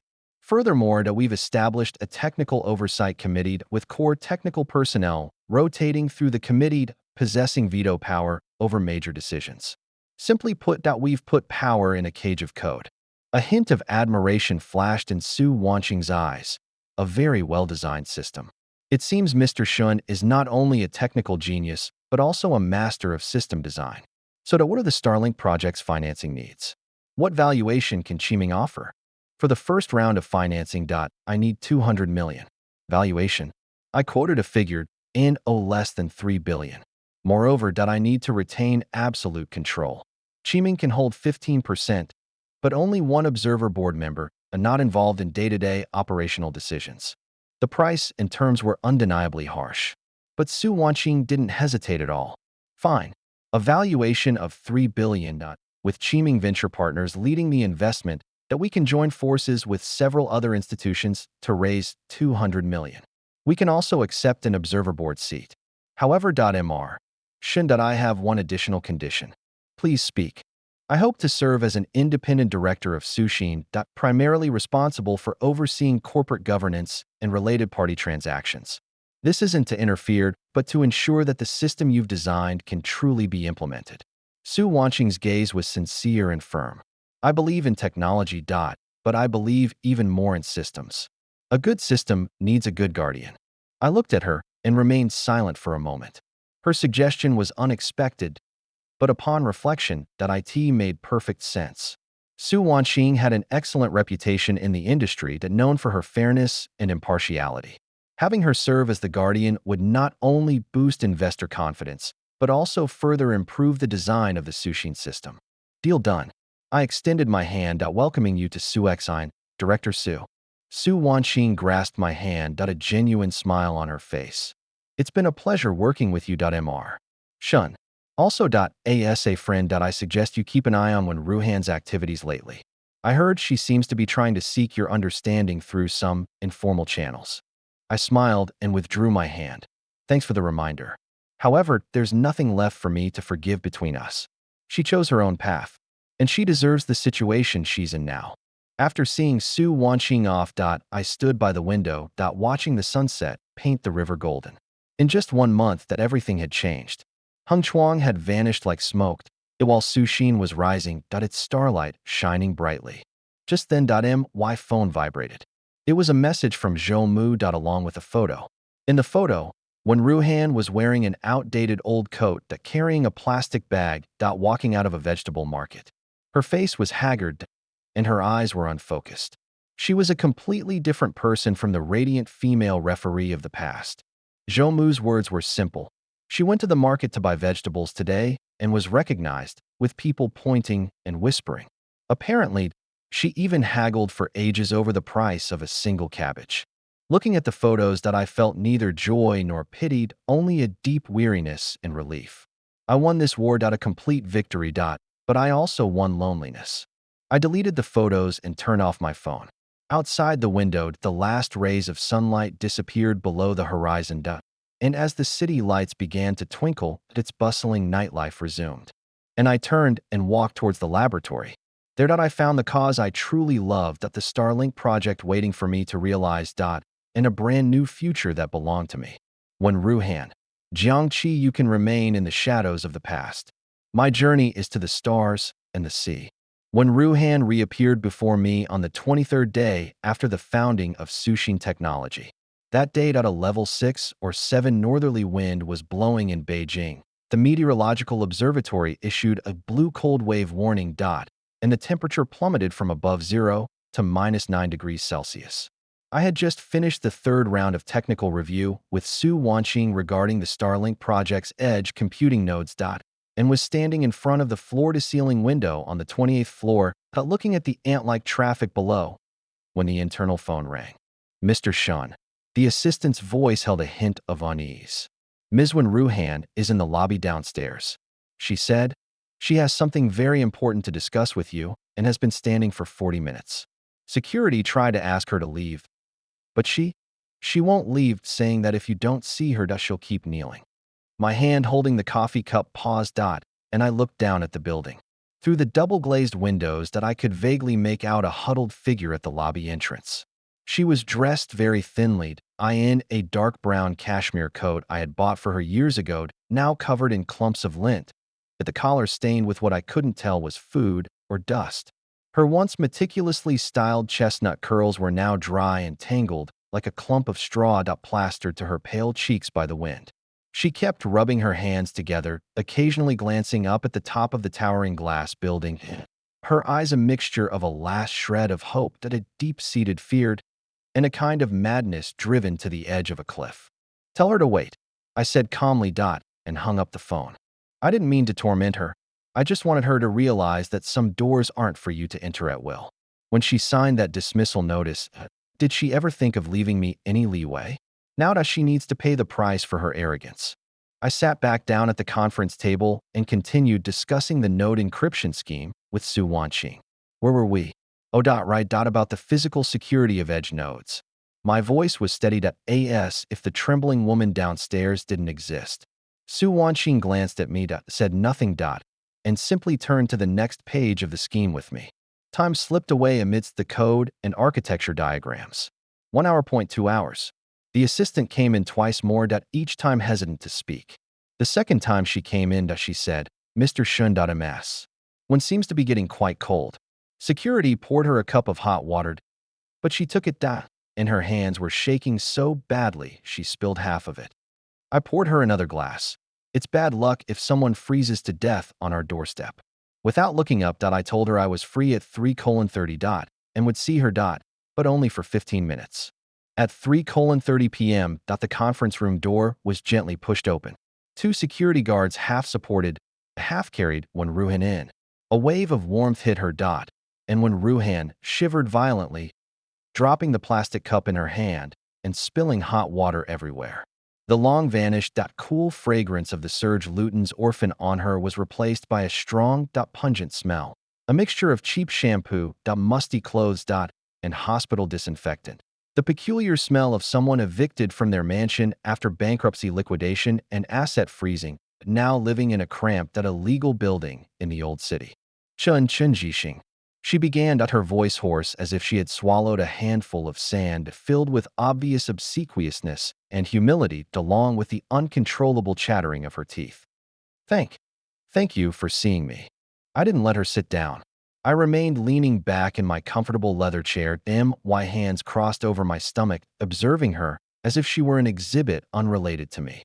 This posture was strikingly similar to how she looked down at me at the Hengchuang board meeting, except that the tables had turned and everything had changed. "Speak, what is it?" I glanced at my watch. The second hand was ticking slowly. "You have 14 minutes left." Trembling, she pulled a crumpled envelope from her bosom, its pages like dried pickled vegetables, and handed it to her with trembling hands. This is the divorce agreement. I've already signed it. The property part. I've read it, I haven't changed anything. The house, the card, the savings. I don't want any of it. It's all yours. As long as you restore Yunshu's authorization. For a few days, just a few days. President Chun and President Zhang from Lianxing Bank both said that as long as the system can be restored, they're willing to withdraw the lawsuit and even inject capital into the company to revitalize it. As long as I can resolve this crisis, I promise, I'll disappear from your sight forever, never to appear again. I took the envelope, and without even opening it to look at its contents, I slowly and methodically tore it in half along the edge of the table, then into quarters, and finally threw it into the shredder on the corner of the table, accompanied by a sharp tearing sound. When Ruhan's face instantly lost all color, turning even paler than the snow outside. When Ruhan, are you out of your mind from the cold, or have you caught Jiangqi's mental illness? I looked at her, my eyes as cold as the Siberian permafrost. First, the termination of Yunshu's authorization is based on a legally binding supplementary agreement, irreversible, and cannot be restarted for your so-called few days. Second, whether Lianxing Bank withdraws its lawsuit depends on their own risk assessment and business judgment, and has nothing to do with me, much less with you. Third, and most importantly, do you think your current value is worth me wasting even a single line of code or a single minute of authorization time for you? I'm still useful. she cried out, tears and snot streaming uncontrollably down her face as she frantically wiped them away with the back of her hand. I know exactly where Jiangqi hid those 4 million. I know he has several overseas accounts that haven't been frozen. I'm telling you that I'll help you get your money back. And those clients. I know President Chun and President Li well that we've been drinking together for 8 years that I know their tempers. I can help you persuade them to use our new system. Shun Jixing, that don't forget that we've been together for 7 years, that I have feelings for you, that I can still help you. I can still atone for my sins. Feelings? I sneered, interrupting her mercilessly. You want to talk to me about feelings? When you and Jiangqi were hugging and cuddling in the VIP lounge of the Sands Hotel in Macau, where were you talking about feelings? When you stood up for him at the board meeting, in front of all the shareholders, and called my technology outdated and garbaged, where were you talking about feelings? When you signed that dismissal notice and had the security guards kick me out of the company where I had worked for 7 years like a beggar, where were you talking about feelings? I stood up, walked up to her, and looked down at this woman who was once so arrogant, but now resembled a stray dog. When Ruhan, you still don't understand. I don't need you to help me chase money, nor do I need you to pull strings. Sushin's rise is based on the code I typed line by line, on clear and ruthless rules, not on your connections built on alcohol and self-interest, nor on your dirty, calculating secrets. As for Jiangqi's money, the rules will handle that. And you? I paused, my tone chilling, each word deliberate. Your very existence is an offense to me, an offense reminding me of my past blindness. Shen Jixing, did you have to be so ruthless? Don't you have any feelings for me at all? She was finally enraged.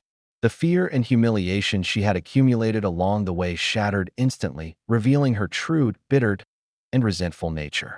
She screamed hysterically, her voice echoing in the empty conference room. You think you've won? You're just a lucky, poor programmer. If I hadn't brought you in and given you this platform, you'd still be in some shabby rented room, eating instant noodles and staring at the ceiling dreaming. You're so successful now, climbing over me to get to the top, is that really meaningful? Aren't you afraid of retribution? Interesting. Looking at her face, contorted with anger and cold, I even found it somewhat amusing, quite amusing. Seeing someone who once held me high above, trampling me underfoot, now wagging their tail and begging for mercy like a dying stray dog, yet utterly helpless against me. That feeling was indeed very interesting. As for retribution, I gently shook my head. When Ruohan, do you believe in Buddhism? I don't. I only believe in cause and effect. You sowed the seeds of betrayal, and now you reap the bitter fruit. This is the cycle of nature, and has nothing to do with me. Shen Jixing. I pressed the internal phone, and the voice was completely flat.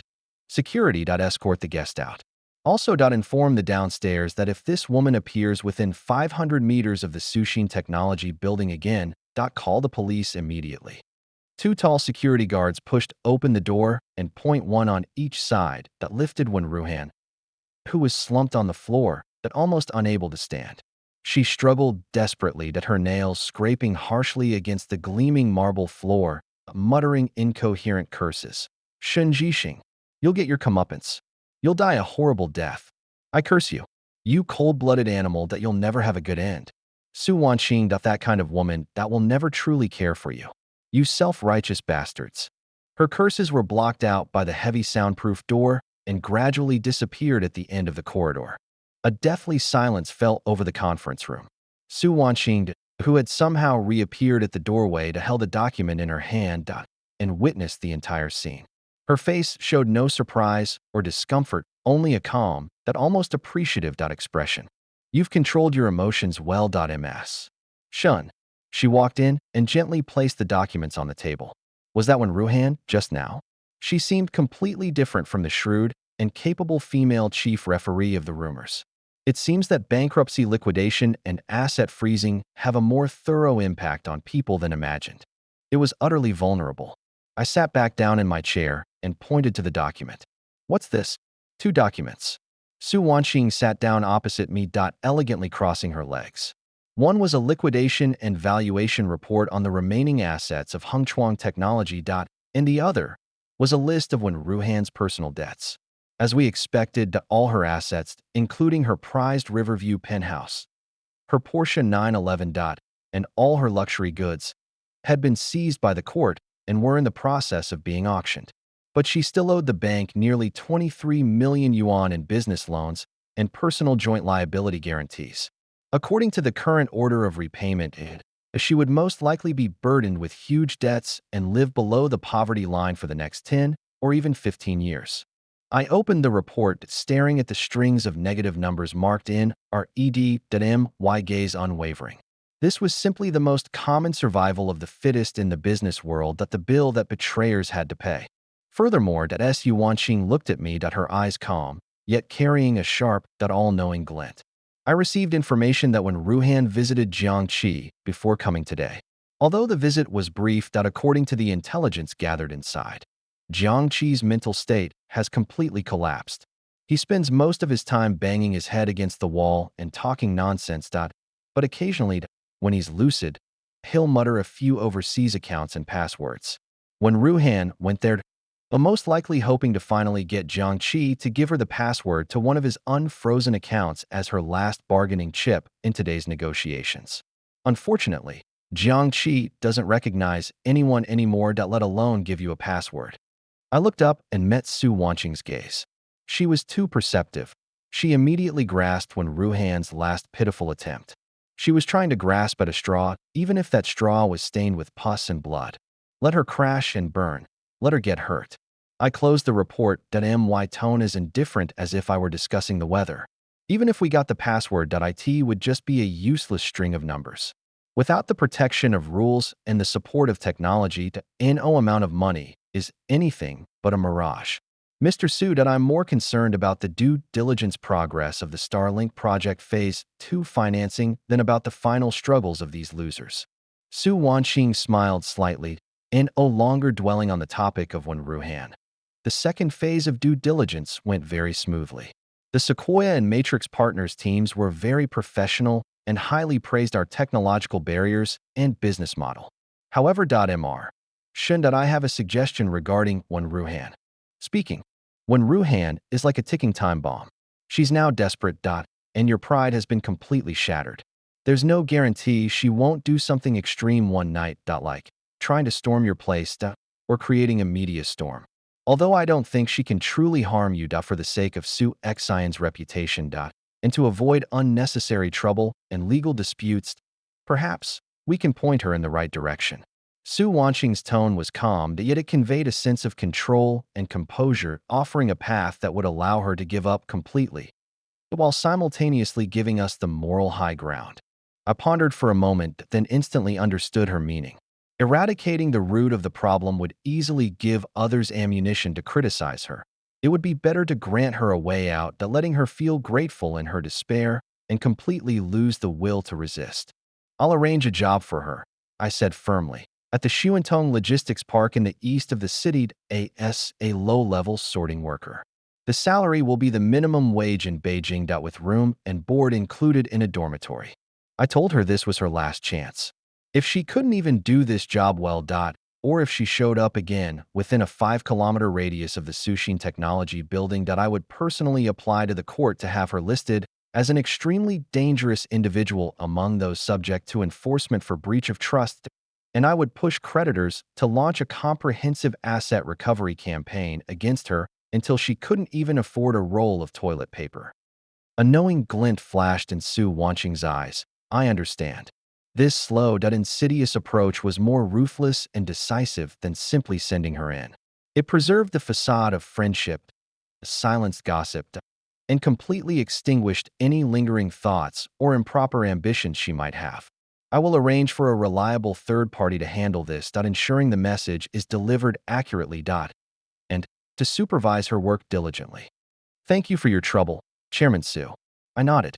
After Su Wanqing left, I sat alone in the conference room for a long time. My mind kept flashing back to 7 years ago, on a similarly cold winter day, when Ruhan, wearing her new cashmere coat, held my hand in our rented apartment, her eyes sparkling, and said, Shen Jixing, we're going to be number one in the industry. I want everyone to look up to us. Now, looking up has become looking down, and she has become a speck of dust beneath my feet. Time is the greatest author. It not only writes the ending, but also mocks all the presumptuous struggles and betrayals. As evening fell, the assistant came in to report, Mr. Shun, when Ruhan has been delivered to Shuantong Logistics Park in the eastern suburbs. Apparently, after hearing the work assignment, she sat motionless for 2 hours in the cold wind outside the warehouse, like a statue. Later, the warehouse manager tossed her a work uniform and an old broom, asking her to clean the sorting area. She accepted, changed into the uniform, and began sweeping. Okay. I waved my hand, signaling him to leave. That evening, I received a message from Su Wanqing, with a photo attached. In the photo, when Ruhan, wearing an ill-fitting, dirty orange work uniform and a baseball cap pulled low, it was hunched over, clumsily wielding an old broom in a corner piled high with discarded packaging boxes. Her figure appeared incredibly small and desolate in the empty warehouse, completely out of place with the busy and rude workers around her. I didn't reply to the message. I just stared at it quietly for a while, then turned off my phone screen. The storm has completely subsided, and the debris has returned to its place. My world is now calm and serene, with only the ocean of code and the journey to the stars remaining. Hengchuang Technology officially entered bankruptcy liquidation proceedings at the beginning of the second month after when Ruhan started working at the logistics park. On that day, Deep Bay Finance, a highly influential financial media outlet in the industry, published a 12,000-word in-depth investigative report with a shocking title, The Collapse of an Empire, a revelation on the tragedy of intellectual property in startups as seen from the Cloud Hub dispute. The article meticulously recounts the entire process of Hengchuang Technology's collapse, from its passionate founding by two young men 7 years ago, its rapid rise thanks to the Yunshu system, the internal corruption, and the undermining of its technology after the introduction of Jiangqi, and finally the system's shutdown and the empire's downfall due to ownership disputes.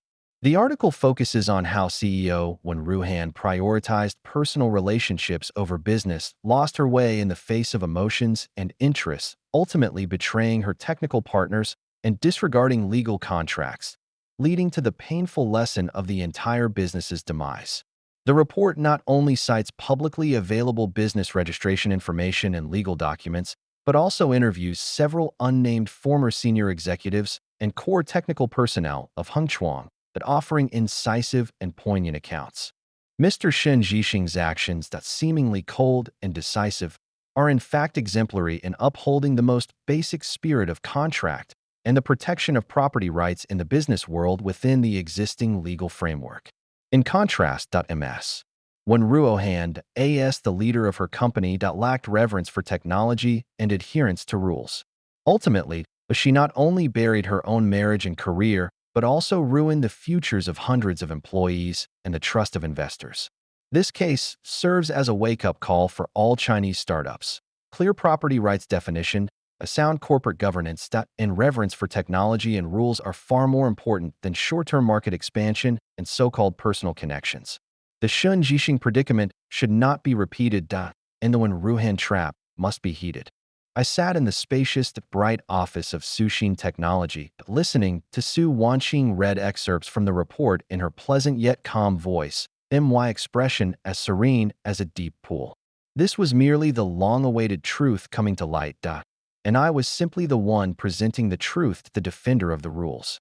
Public opinion has completely turned in our favor, Mr. Shun. Su Wanqing put down her tablet, a smug smile playing on her lips. Hengchuang's brand value had plummeted to zero, leaving only massive debts and endless lawsuits. Interestingly, those shareholders who initially supported Wen Ruhan and ostracized you, Mr. Zhang and Mr. Li, are now spreading rumors that they too were deceived by Wen Ruhan's sweet talk and were unaware of Jiangqi's corruption. They claim they are now willing to actively cooperate with the liquidation team to minimize their investment losses. A classic case of when the tree falls, the monkeys scatter. When the wall collapses, everyone pushes it down. They are both the ones who push down the wall and the ones who build it. I said calmly, picking up my bone china teacup and gently skimming off the foam.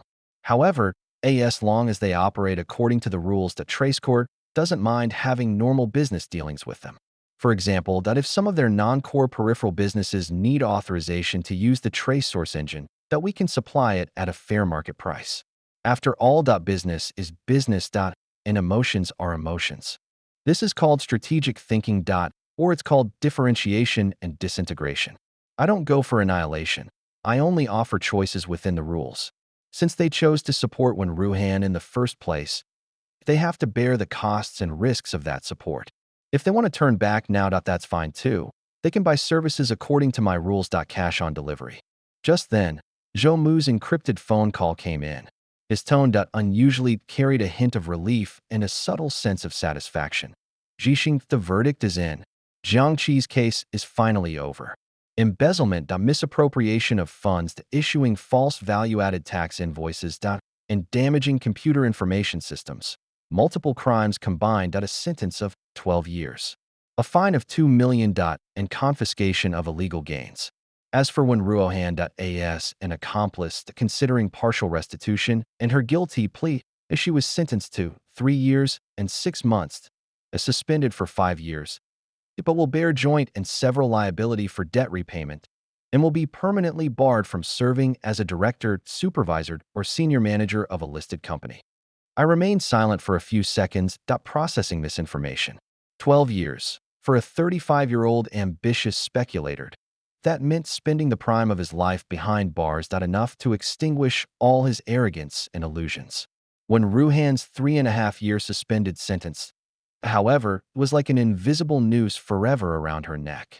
As long as she couldn't repay the more than 20 million yuan in debt, she would forever live in the shadows, never truly able to look up. What about the asset auction? I asked, because that's the real issue that concerns my own interests. Hengchuang's trademarked, the remaining servers, and that office building in the CBD will be auctioned off on the judicial auction platform next Wednesday. The starting price is very low, only 60% of the appraised value, but as far as I know, few people dare to take it on. After all, everyone knows it's a hot potato. The core technology is in our hands, and even if we buy it, we can't operate it, and will only leave us with a mountain of debt.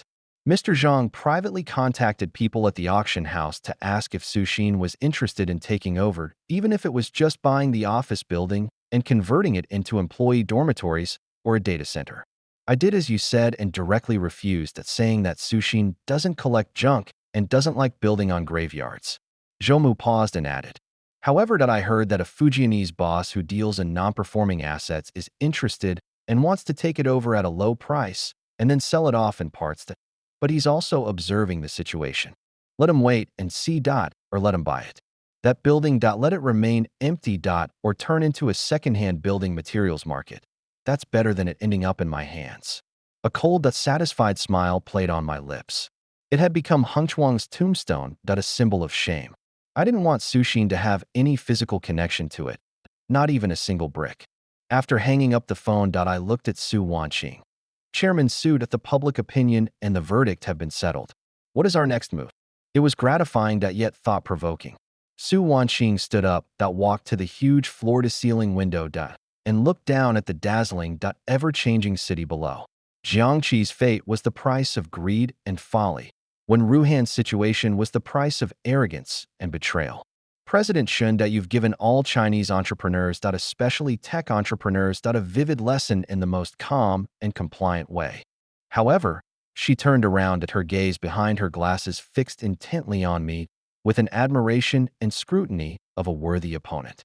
What I was more concerned about was when Wenruhan truly faced the pressure of repaying that enormous debt and struggled to survive in the mire of the lower rungs of society, what choices would she make?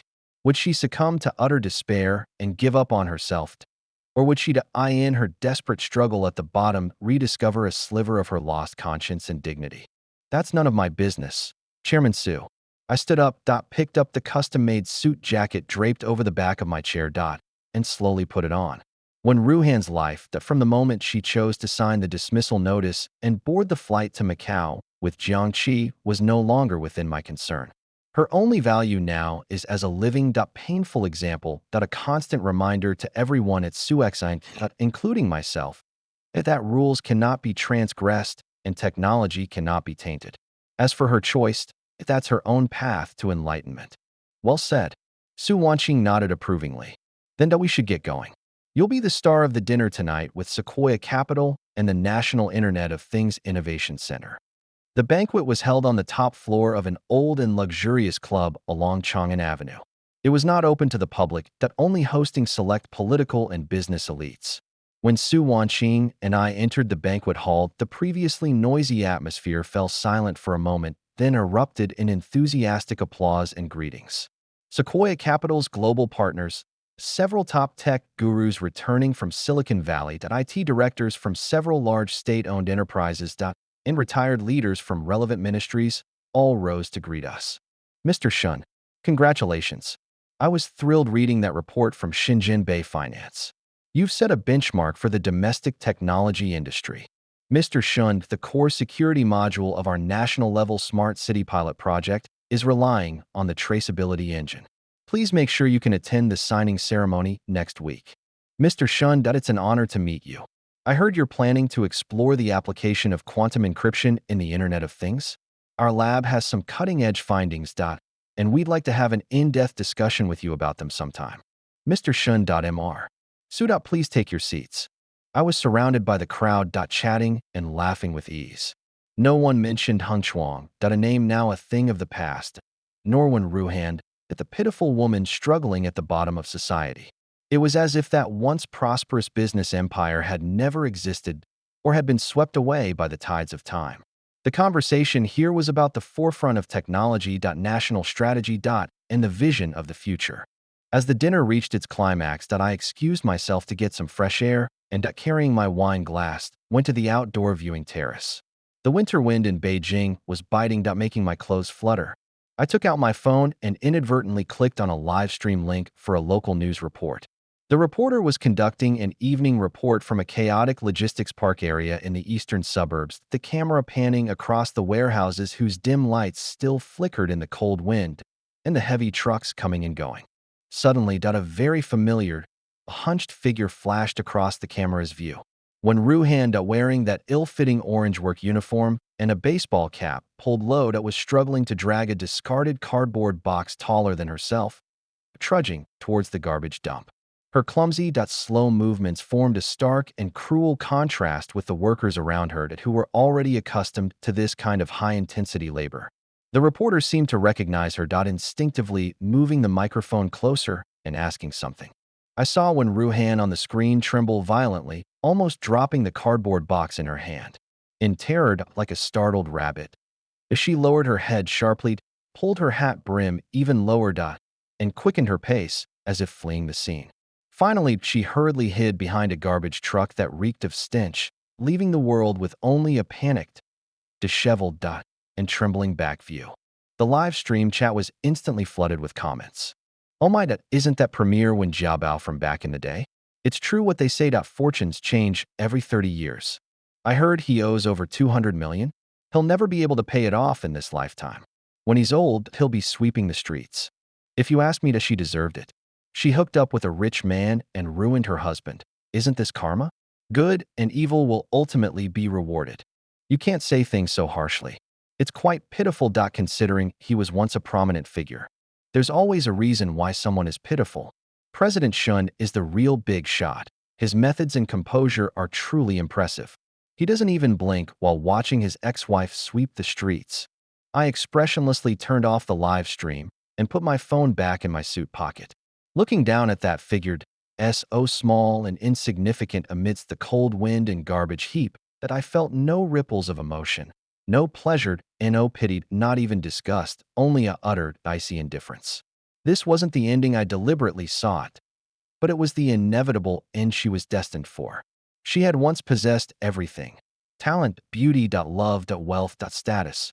Yet, because of her inner greed, arrogance, and betrayal, she had shattered it all with her own hands. Now she must slowly taste the bitter fruit of her own making in the deepest mire, repaying it with the humiliation of the rest of her life. Mr. Shun, it's windy outside, be careful not to catch a cold. Come inside. Su Wanqing had also come to the terrace at some point, holding a cup of warm Shaoxing rice wine, that which she handed to me. Her voice sounded particularly gentle in the cold wind, yet it carried a penetrating power that seemed to see through everything. I took the glass, took a sip, and the warm liquid flowed down my throat, dispelling a little of the chill. "Did you see it?" she asked softly, her gaze also drifting to the corner downstairs that was no longer visible.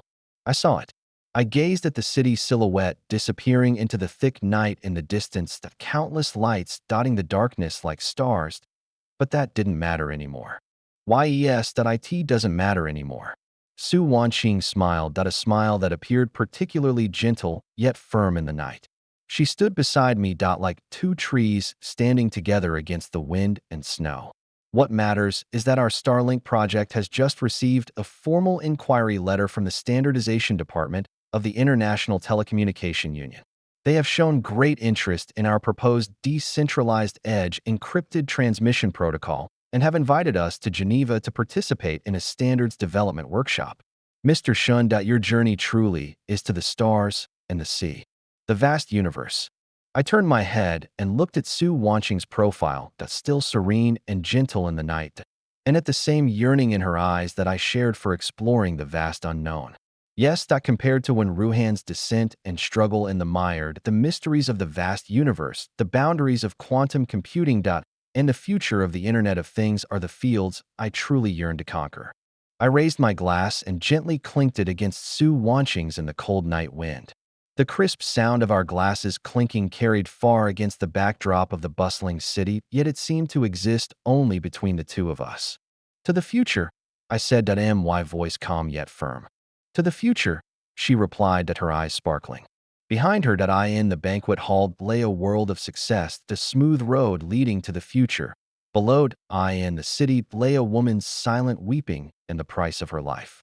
As for me, Shun Jixing, I have long since completely transcended that old world filled with betrayal, scheming, and folly, and stepped onto the ladder to a new heaven.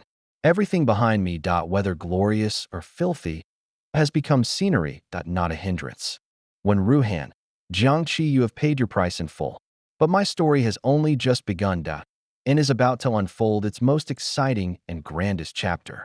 It's deep winter again, and Beijing has had its first heavy snowfall of the year. This winter is completely different from last year. At this time last year, I was sitting in a cold service department, staring at the monitoring screen of Cloud Hub, watching the red countdown slowly devour my past. But now, I am standing on the top floor of the new headquarters building of Suxin Technology. This intelligent building located in the core area of Zhongwankan, at its glass curtain wall gleaming with a pale blue luster under the snow, like a newly polished gem.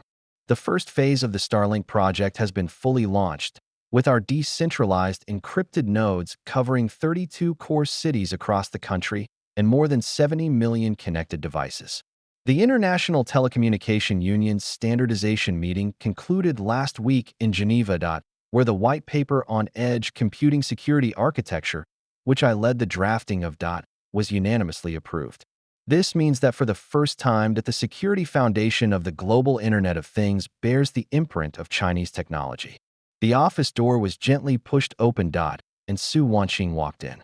Today, she wore a moon-white Chinese-style cheongsam with a silver-gray cashmere shawl over it, and carried 2 cups of steaming black tea. More than a year had passed, and a few very faint lines had appeared at the corners of her eyes. But her eyes remained clear and firm, like 2 bottomless lakes. "The meeting's over?" She placed a cup of tea in front of me, her voice gentle. I took the teacup, feeling the warmth of the porcelain against my fingertips. The EU delegation had left. They were very interested in our quantum encryption module and wanted to incorporate it into the Galileo system's ground station upgrades. Sequoia Capital also confirmed that the Series D funding would arrive early next month, valuing the company at over 30 billion. Su Wanqing sat down on the sofa opposite me and took a sip of tea. 300 billion. A year ago, who could have imagined that Suxian would be where it is today? If when Ruhan knew. She stopped mid-sentence. Throughout the year, we rarely mentioned that name.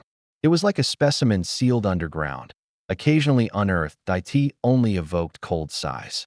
She didn't know, and she didn't need to know. I walked to the French windows, watching the snowflakes dance in the air. This morning, I received a briefing from Zhou Mu.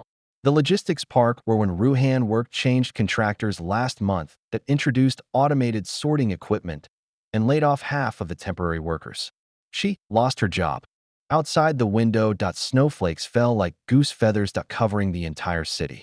I remembered this time last year when she was hiding from reporters' cameras beside a garbage dump in the logistics park. Now she had even lost that meager livelihood. Zhoumu said she currently lives in an urban village on the outskirts of the city, making a living by working odd jobs at a nearby fast food restaurant. She works 12 hours a day, earning 18 yuan an hour. Last month, she was docked 3 days' wages for a miscalculation that couldn't pay her rent and was evicted by her landlord. Now she sleeps in the back storage room of the fast food restaurant. Su Wanqing's voice was calmed, as if she were stating an objective report. She owes the bank money, and hasn't even paid off the interest. At her current income, it would probably take 100 years to pay off the principal. I silently gazed out the window. The snow fell heavier and heavier, covering both the city's prosperity and its filth. The woman who had once been so full of confidence at the summit, promising a meteoric rise to power, ultimately couldn't even afford a single brick to stand on in this city. This ending was more ironic than any drama. Zhoumu asked, "Should we lend her a hand?" Su Wanqing looked up at me, her eyes filled with no pity, only inquiry. "After all, you were once husband and wife. Even if it was just for those 7 years of affection. Sentimental ties?" I turned to look at Su Wanqing and gently shook my head. Su Wanqing, you know very well that those 7 years of affection were torn to shreds by her own hands the moment she signed the dismissal notice and boarded the flight to Macau with Jiangqi. If I help her now, it's not out of compassion. It's a desecration of the rules, and it's also a tacit encouragement of her past actions. She must pay the full price for her choices, down to the very last penny. Su Wanqing nodded and didn't try to persuade me further. She understood my insistence. In the business world, rules are law, and excessive sympathy often means the beginning of disaster. However, I paused, walked back to my desk, and took a thin craft paper envelope from the drawer. Inside was an anonymous bank card with 200,000 yuan in it. Find a reliable person to anonymously give this to her. Tell her this is the discounted value of her undervalued share of the technology profits she was entitled to for the Yinshu project. It's not charity, it's her rightful earnings. Let her use this money to pay off the bank interest, and with the rest, rent a place to shelter from the wind and rain so she doesn't freeze to death on the streets. Tell her this is the last time. Su Wanqing took the envelope, a knowing glint in her eyes. The 200,000 no more, no less, preserved when Ruhan's last shred of dignity, preventing her from freezing to death in the winter, while also drawing a clear line. From now on, they were even owing each other nothing. This was perhaps the cruelest, yet most merciful ending she could offer. I understand. Su Wanqing put the envelope in her bag. I'll take care of it. Also, I've left the tickets for tonight's performance at the National Theatre of China on your desk. It's about the conflicts between physicists in Copenhagen. I think you'll find it interesting. I didn't say anything, I just nodded. As evening fell, I left the company after get off work. The driver offered to take me, but I waved him off. The snow had stopped, and the air was crisp and fresh. I strolled slowly along Chang'an Avenue, watching the city lights begin to twinkle and the traffic flow. From a music store by the roadside, the melody of an old song drifted out. I have crossed mountains and seas, and walked through crowds of people. When I arrived at the entrance of the National Theatre of China, Su Wanqing was already waiting there. She didn't ask me why I chose to walk here. She simply took my arm naturally, like an ordinary couple. The theater was quiet. On stage, 3 actors were performing the famous meeting between Heisenberg and Bohr. When the performance reached the part where Heisenberg asked, "Am I doing this for Germany, or for physics?" I suddenly thought of when Ruhan. She had once asked me a similar question, but her answer was, "For money, for vanity." And in the end, went down different paths. The performance ended with thunderous applause. Su Wanqing and I followed the crowd out of the theater. The snow on the steps at the entrance had been cleared away and replaced with a non-slip red carpet. Looking up, the night sky was clear, dotted with stars, and a crescent moon hung in the sky, cool and bright. "Look, the stars," Su Wanqing said softly, pointing to the sky. Yes. I looked in the direction she was pointing. Those distant stars twinkled with a constant light in the darkness. This time next year, Starlink's test satellites will be launched. Our encrypted nodes will no longer be confined to the ground, but will extend into low Earth orbit. Then, wherever there is light, there will be our signal. Su Wanqing turned her head and looked at me. The streetlight's glow cast a soft glow on her face, outlining her features. Shun Jixing. For the first time, she didn't call me President Shun, but addressed me by my first name. Have you ever regretted it? If only. There are no what-ifs. I interrupted her, my gaze still fixed on the starry sky. I have no regrets. If I had chosen to compromise, forgive, indulge in romantic feelings, then today, I might be in prison with Wen Ruhan, paying for Jiangqi's messy debts, or struggling on the verge of bankruptcy. I'm glad I chose to stay clear-headed. I chose to take up the weapon of the rules, and chose to look forward. I turned my head and looked into Su Wanqing's eyes. Besides, without those experiences, I wouldn't have met you. Su Wanqing, thank you for always being by my side. A faint yet genuine smile flickered in Su Wanqing's eyes. She leaned gently on my shoulder. Me too. Shun Jixing, your journey is to the stars and the sea. And my journey is to accompany you to see the stars and the sea. We smiled at each other, needing no further words. Just then, my phone vibrated. It was a text message from an unknown number and signed, containing only one sentence. I saw the first snow of the year outside the convenience store. Thank you, Shun Jixing. And I'm sorry. I wish you a bright future. I stared at the text message, remained silent for a few seconds, then raised my finger and deleted it. Whose text message was this? Su Wanqing asked. An insignificant person. I said, putting my phone back in my pocket. Let's go. The moonlight is nice tonight. Let's take a walk. Su Wanqing and I strolled slowly along the street outside the theater. The air after the snow was exceptionally crisp. And our feet crunched underfoot. Our figures, walking side by side, were reflected in the shop windows along the street, harmonious and peaceful. I suddenly remembered walking this path with Wen Ruhan 7 years ago. Back then, we had just received our first angel investment. Walking down the same street, she excitedly pointed to the window of a luxury store, saying she would buy the bags inside when she had money. As for me, I was thinking about how to use the money to buy better servers. Today, the luxury store windows are still lit, and the bags inside are still expensive, but the woman who once held my arm has disappeared into the crowd. In her place is Su Wanqing, who understands me, trusts me, and can stand shoulder to shoulder with me to look up at the stars. Life is like this, full of loss and gain, betrayal and perseverance. What matters is not what you lose, but what you leave behind and what you create. I did not look back, nor did I need to. Behind me, the play had ended, and the lights were off in the theater. Ahead, however, stretched an endless road and a sky full of dazzling stars. My story has only just begun.